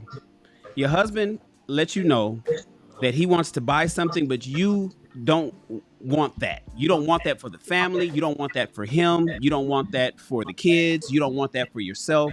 You just don't want it, but he really wants it. How do you resolve that conflict? I mean, like Professor Lady K said, you know, a man is going to do what he wants to do. So ultimately, like she said also, hopefully he takes into consideration, you know, my input, my ideas, my thoughts. But you know, guy's gonna do what he wants to do. You know, it's a not me telling him, you know, how he can or cannot spend his money. Right. This just came up for us. You know, he just invested money in something. I wouldn't call it's an investment because I'm like, anytime you put money into something, I don't agree with. You invested in something. I don't know what it was. Your happiness, the happiness of someone around you, whatever you invested in, bro, it was an investment because you spent the money. But yeah, I agree with the ladies. It's not really that big of a deal. As long as it's not taken away from the house, just because I don't agree with it doesn't make it a bad purchase. Well, It makes say it does take away from the house. Say it's like he needs this bread. He really feels strong about this. His boy came to him and said he needed to come up with 15,000. He got to have it by Thursday night, and it's Wednesday. And he's like, "Yo, if you wasn't there, he'd do it." But now he's married to you, and he's telling you that this is what needs to happen, and you're like, "I don't even trust that dude." The last time you gave him money, we lost out. I mean, what do you do when you want to do when he wants to do? Okay, because I feel that because I'm also a business person, right? Like I'm trained business. So my mindset is, where's the agreement? What are we writing down? What are we investing? Are we putting, where's the agreement here? Because once it gets over a certain amount of money, after a couple $100s that we're giving you, we need to write it down, put it down on paper. Friends, family, partners, business partners, trust me, anything babe. like that. We ain't got time for all that. We do the paperwork later. Trust. Oh, that's there's my nigga. always time, baby. There's always time. I'll take care of the paperwork while you go to the bank. I got 15 minutes before I can wire this money. I gotta send and I have a pre-written NDA agreement, and all we do is plug in his name. You got 15 minutes. I need 5. What you mean? What you talking? Send it through PandaDoc. Send it through DocuSign. Get him to do the digital signature. It's all legal, baby. Print it out, and we're good. Yes. I support your decisions, my love, but I also support protecting this family and you, and that means we put it down in writing, and I'll type it up. But it's my job to protect this family, and I'm telling you that this is a safe and secure decision. It is a safe and secure decision, but no safe and secure business decision ever got made if it wasn't put down on paper. Show me who is successful that didn't write down something on paper and sign the document. Safe and secure or not, you always protect your assets, period, in writing. And so while I 100% support you, allow me to support you by taking care of the background paperwork. What's his email address so I can send him this DocuSign? Okay, let me get that. Wait, now listen. Now, I can overnight it. It's $20 to overnight it through FedEx. What you want? Professor Danny, how do you feel? How do you foresee a situation like that arising? Would you just be like, "I trust you, babe," or would you be like on some, "I need to see. You got to add this. They adding up. I need to see the numbers. Let me see the bottom line. What's the return on investment? Show me the percentages before you give your blessing." Or are you just like, "You know what? I trust you, babe." How do you feel? I feel like, because I'm hearing some of these women is flip flopping. Some is flip flopping. So, and I'm gonna address that in a second. But go ahead, Professor Danny. I just feel like you be asking situational questions, and then you give more context on the situation, and then it makes it more easy to answer it. But the situation you just mentioned, like he needs the 15,000 right away, and yeah, I'm gonna give it to him. But we're definitely, like I said, we're gonna write something down. We're gonna have a conversation, like, okay, how are we getting this back? Plus some. I'm not just I've seen a give it video to agreement him. be admissible in court. Right. That's just a video agreement. Okay. Because then something else is gonna happen again. Like, I need this 50,000. You gave it to me last time. What's the problem now? And then it's a problem when it's repetitive. So definitely got to set that standard at the beginning. So yeah. But if he just wants to buy something, I think it's stupid, but it makes him happy. No, he can absolutely have it. If it makes him happy, it makes him happy, So no, I ain't talking about no Jordans. I'm talking about a substantial amount of money. No, whatever it is, like. Okay, well, which one is it? First you say I need to see the numbers, and next you say it makes him happy. No. See, that's what I'm saying. You women all over the place. Kelly's all over the place. Danny's all over the place. Different situations. To see the numbers, But mean that once I'm we, not going to give yeah, you the the final numbers decision. matter. Just Changing because up the I need situations, the like contract obviously in my Ladies, can I hand, answer. respond to you guys? giving you Can I tell no you what's going to number. happen? I'm not going to give you the final decision. Sir Hale, what do you got to say to this? Because I've wrote their name, their responses down. So we Can I got to say ask the something truth. We really know what's quick? going to happen.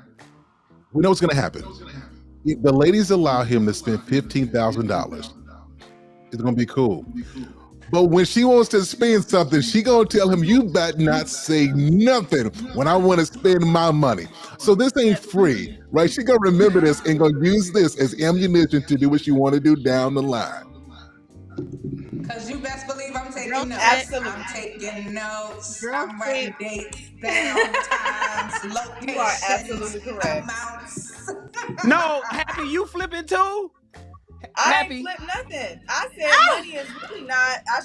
We shouldn't even be fighting about money. I don't want to fight about money. Look, Okay, God I'm is gonna about, let me take. I'm provide. gonna take the asterisk off your name because Professor Happy Kelly got said an we shouldn't asterisk fight about money. So that and means Cheryl got an he wants- asterisk. And I was whenever Cheryl I didn't say want- nothing, but I was looking at her facial expressions.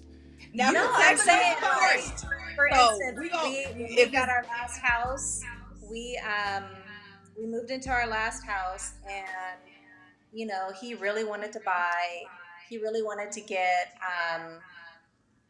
what's it called? Motorcycle. No, not that Jet one. jet But skis. yes, that too. He wanted to get solar on the house. Okay. And I did not think it was a good idea. I didn't think it would be Okay. a good investment. I looked at the numbers. I looked at how long it would take before we would actually be saving money. I looked at the time that people are typically in houses. Just not knowing, like, we had just moved up to Northern California, not knowing how long we would be up there. I didn't think it was a good investment. He wanted to do it, and he did it anyway. And consequently, we ended up losing a lot of money when we sold our house. And so, you know, he came back and he was like, you know, you were right My about bad. that. My bad, babe. You was right. I should have, you know, taken your ideas into consideration, and just, you know, all I can say is I hope I hope you take my advice a little bit more seriously next time. Yes. But Okay. you know, it's even when you have all that paperwork and stuff in line, investment still, you know, may not be a good idea. And you know, hopefully. But you guys survived, Professor Cheryl, right? Like y'all made the money back. It's right. So that's the whole thing. Like money should, like Professor Happy, money should not be that major of a deal, right? I mean, unless but you guys are making just, it one. living above your means, or you're hard up for money, or you're not making wise decisions as a habit.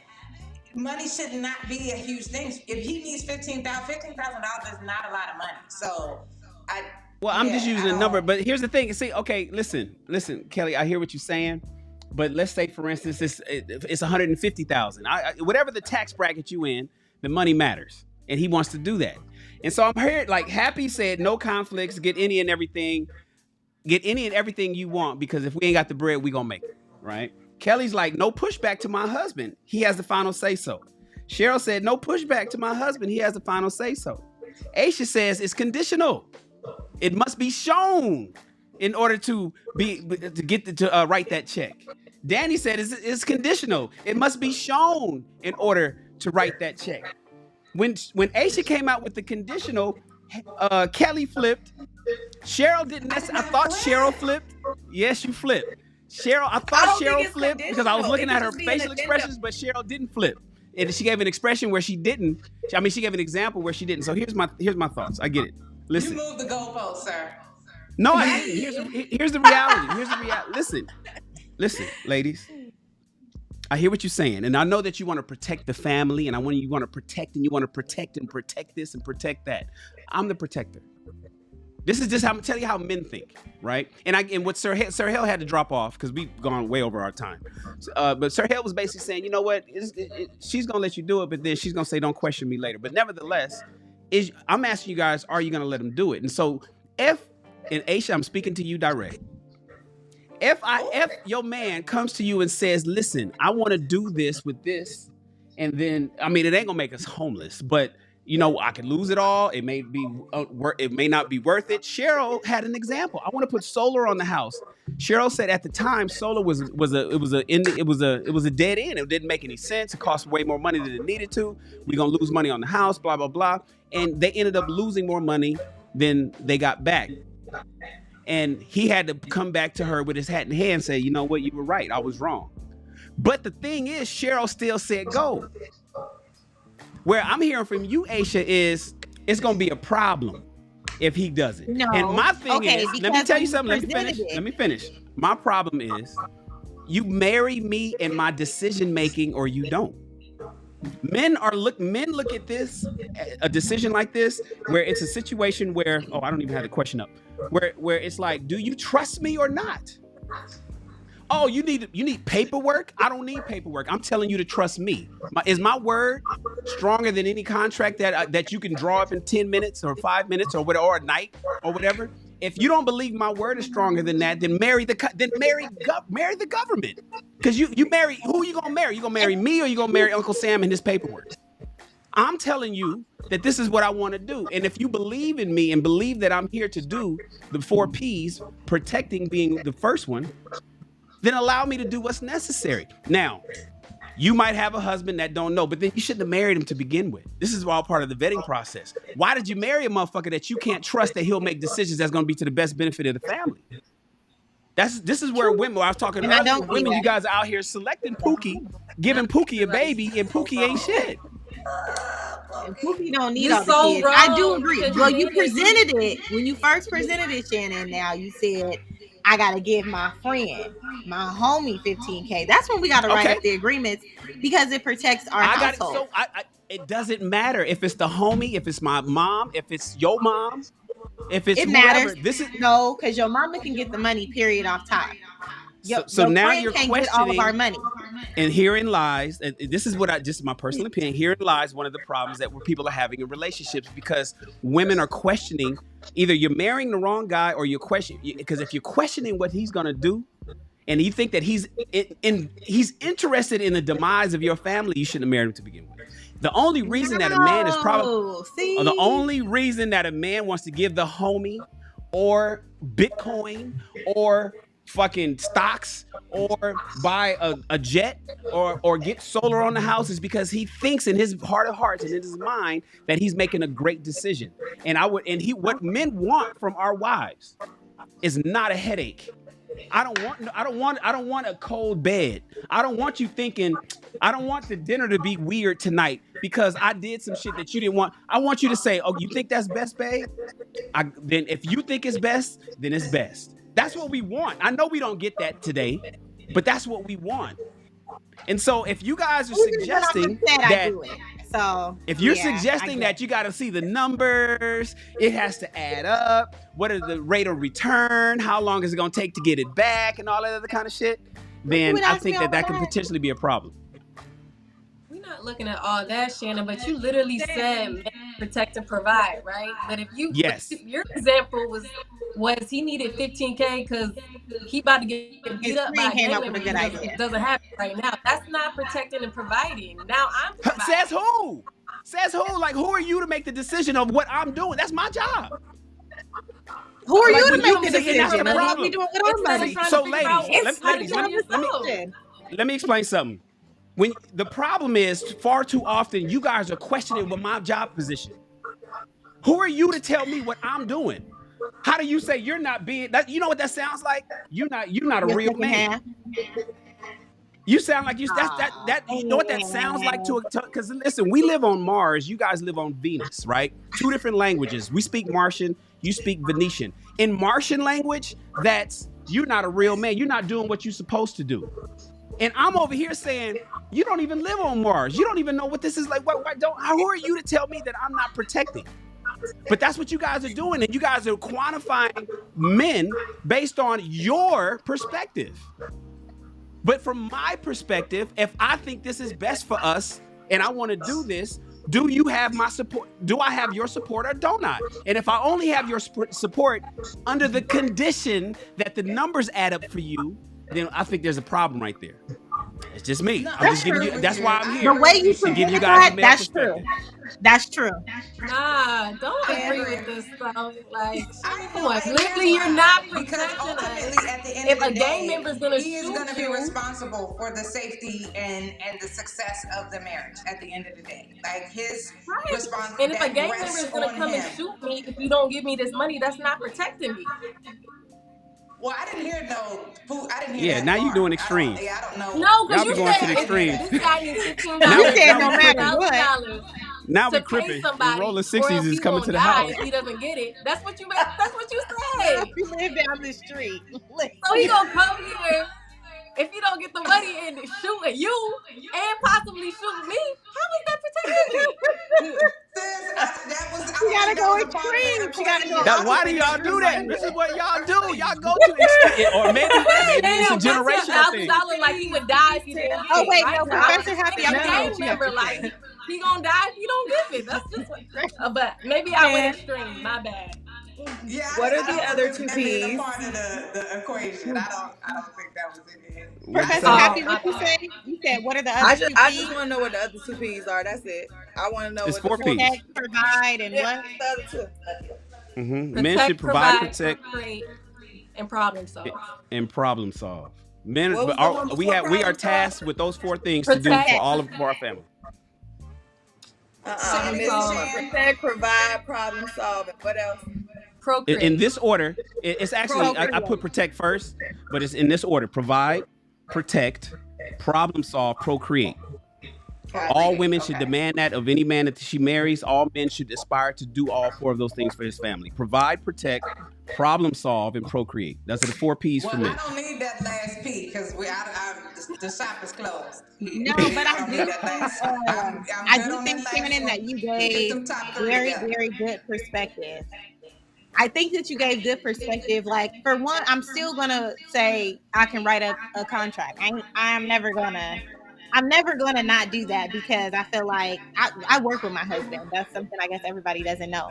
But I do work with my husband. I actually like report to him, and we run an accounting department. So our mind frame about money and how we protect our money, I'm very much the person that understands any of the contracts that come through the door.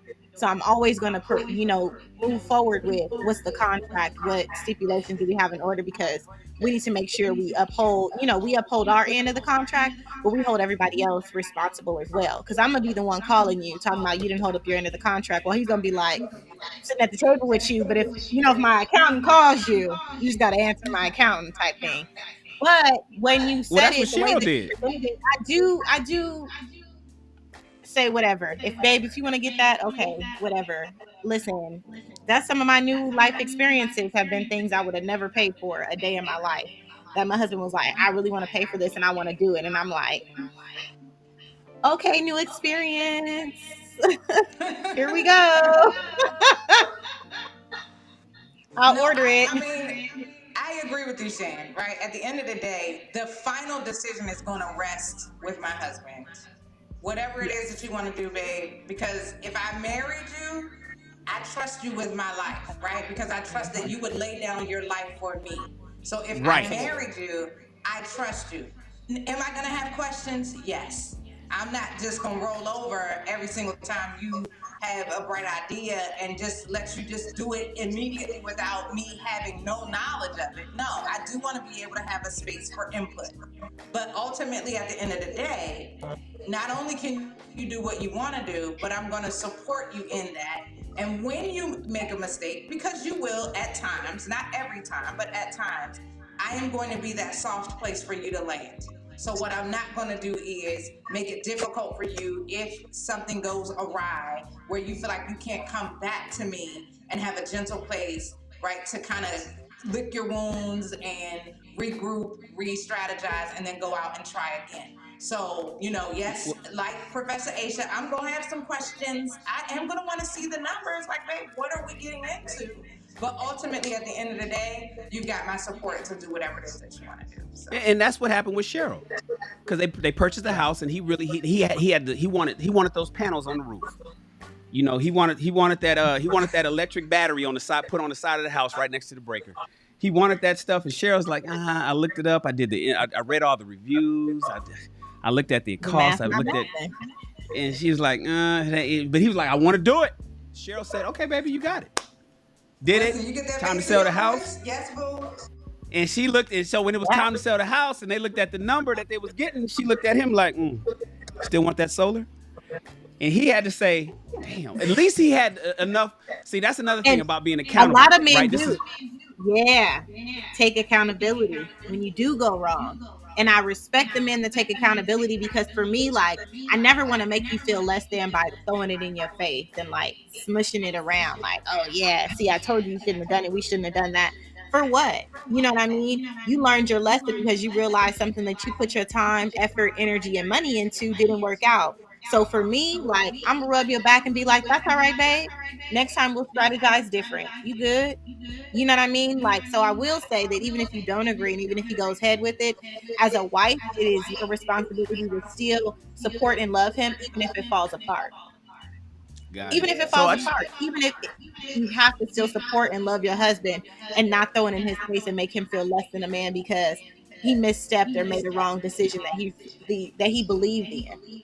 So, you know, never miss that lesson as well. And it's a learning process, even for us professors, right, Professor Danny, that you have to learn some things, because listen, the reality is, because she was conditional. She got to be shown, just like Aisha. It was conditional, got to be shown.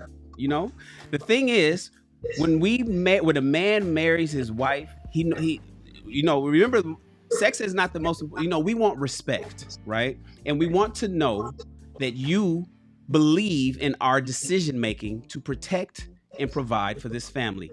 Now, you may not see it, right? You may not see it. It may not be the best for you, but we want to know that you have our backs. Now, a lot of times we make mistakes. I've watched my father make real estate mistakes that my mother knew better not to do.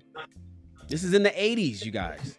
This is in the 80s. My parents had a whole portfolio of property, condominiums and houses and shit all over Los Angeles. And my father, rest his soul, he passed away last year. He sold some shit that my mother without my mom knowing. And he sold it and went and bought a fucking car, cash, in 91. And she's like, what? Today, the houses that they sold would have been $10 million worth of housing. Houses that they bought for $91,000 in is $1 million today. And my mother foresaw that all the way back then. My father didn't see it. Sometimes we make bad decisions, but ultimately we're doing it because we think we're doing the best for all of us, including ourselves. You, the children. And we want to know that you have our backs. And if we don't feel that you have our backs, if we feel when we get into bed that night and that there's an issue because I want to do X and you want to do Y, and now we have an issue, that can lead to a very bad, rocky marriage.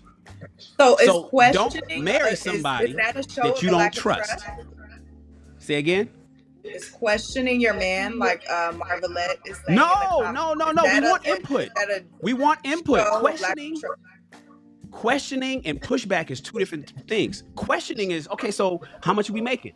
When do we get it back? What's the outcome? How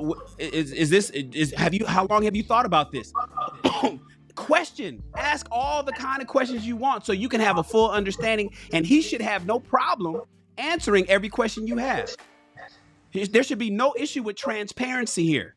My thing is, when I hear, well, I don't do that. I don't want you to do that.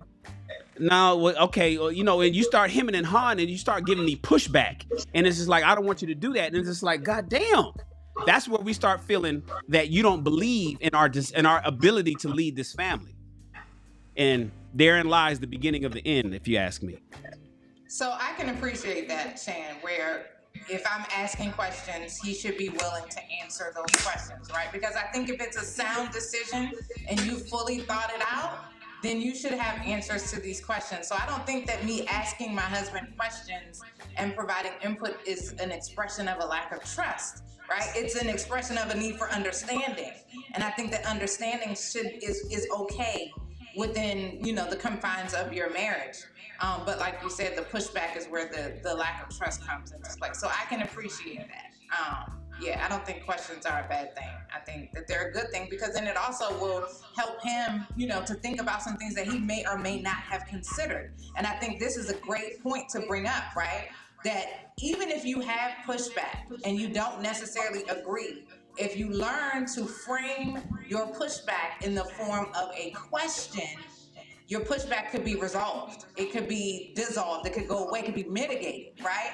But if you're just immediately rejecting the idea because of whatever fears that you have or things that hangups that you may have, you're going to put yourself in a position to be at odds, right? But let's say I don't agree with the solar panels, right? Because I know that they're going to lose money, right? My question would be, hey, babe, so if we were to lose money, is there a plan in place for us to recoup this, right? Or are there any stipulations in the way that this process works that we can maybe put half up front, right? Or when can we expect the return on the investment? Okay, so then within a year, I can look for this, right? To where we paid these off and we're starting to generate income as a result of that. So instead of just saying, we gonna lose money, we ain't gonna and we ain't got it. If you put it in the form of a question and give him the opportunity to ask, you save yourself a lot of headache and you get the answers to the questions that you have. So.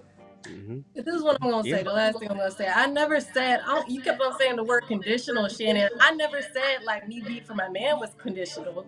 Cause I was just saying your situations, like based on that condition, I might respond differently, but I'll always be behind my man 100%.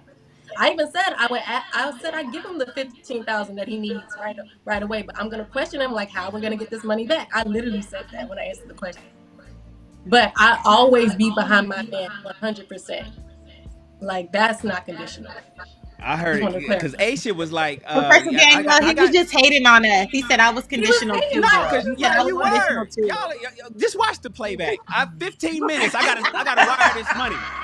I said I got 15 minutes to wire this money. Well, give me 5 to do the paperwork, baby. I don't got time for that. You believe me or not? Well, you know, and it's like all of that. In 5 minutes, I'm done. And you still got 10 minutes to get it done. It was anyway. It wasn't me. I don't think that's a condition. That's an addendum. That's just added on. Addendum, exactly. It's an addendum. I love that. You ain't gonna trip me up. You ain't gonna trip me up. I'm gonna watch the playback. I remember. I know the sentiments that came when Aisha came with all that extra stuff. I'm looking at y'all like, oh, we got some flip floppers up here. All right. So she just made it make sense. I don't think it was a condition. I think that just makes sense. That's just what's Happy. Happy said no conflicts. We gonna get more money. I'm with that. I'm with that. I think now if I had to say what a man would want to hear, Happy's was like, you know, even Cheryl, she said go ahead and get, but I bet he still felt all right, go ahead and get it. He still felt it. It wasn't like, okay, babe. It wasn't like, oh, I want you to still feel it. He felt it like, damn, I want to get sold. And she's like, all right, go ahead. You know, but Happy gives me the impression that Happy like, what we need? All right, for sure. 15. So I need to make extra 15 this month. No problem. Let's do it. Bust a move. And that'll make a man, that, you know what kind of power? That's a superpower. I expect him to come when I ask for something. Straight up. I expect that. So that's what I'm going to give. If and I do trust that my man, I trust him. I'm submitting to him. He's the leader. I believe in his vision. I believe in what he wants. Even I expect this reciprocity. All right, ladies, we are out of time. We couldn't even get to the question of the night. The question of the night is: if he's not making more money, is it worthy for a divorce? I'm gonna table that question for next week. I'm gonna have to table the question for next because I got to do a hard. I was supposed to do a hard out 10 minutes ago at 45. It's 55 after. So with that said, ladies and gentlemen, thank you so much for joining us right here on Wife School, where our esteemed panel has given you the game. Ladies, are you listening to these ladies? Are you listening to these ladies? You're getting it from every different type of perspective, and we're here every Thursday. We'll be back next week to give you more game. These ladies are letting you know what works and what doesn't. I know some of these topics are going to be conversations that you're going to be having during Pillow Talk tonight. You know, and you should have these conversations so you can avoid divorce. Avoid it like the plague. So you can make the right decision in the man that you say yes to when he asks you for your hand in marriage. I want you to be a wife, ladies, not just married. I want you to be a wife, not just married. I appreciate you ladies for being here. Thank you so much. And we are gone.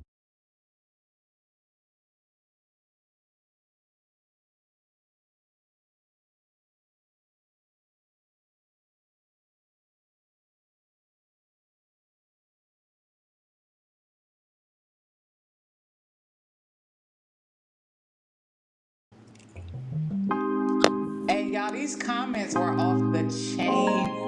I was like, Even cracking up. look at I am I look so at some of them. upset. Great. Like, You Great. never feel the Good for way that I guy. feel. You don't know if my love is real. Baby, listen to love me, the here's the communication. deal. When you're not here, I'm not the same. All right, I y'all, need I'm logging another out. Have a chapter, great night. babe. Been stuck Have a here in good a week, bed y'all. for Out days. too. Y'all have I've a been great staring at the Monday, everybody. telephone, Catch 'cause y'all next when week. you're gone, I miss Have a the good Catch y'all day. next week. face.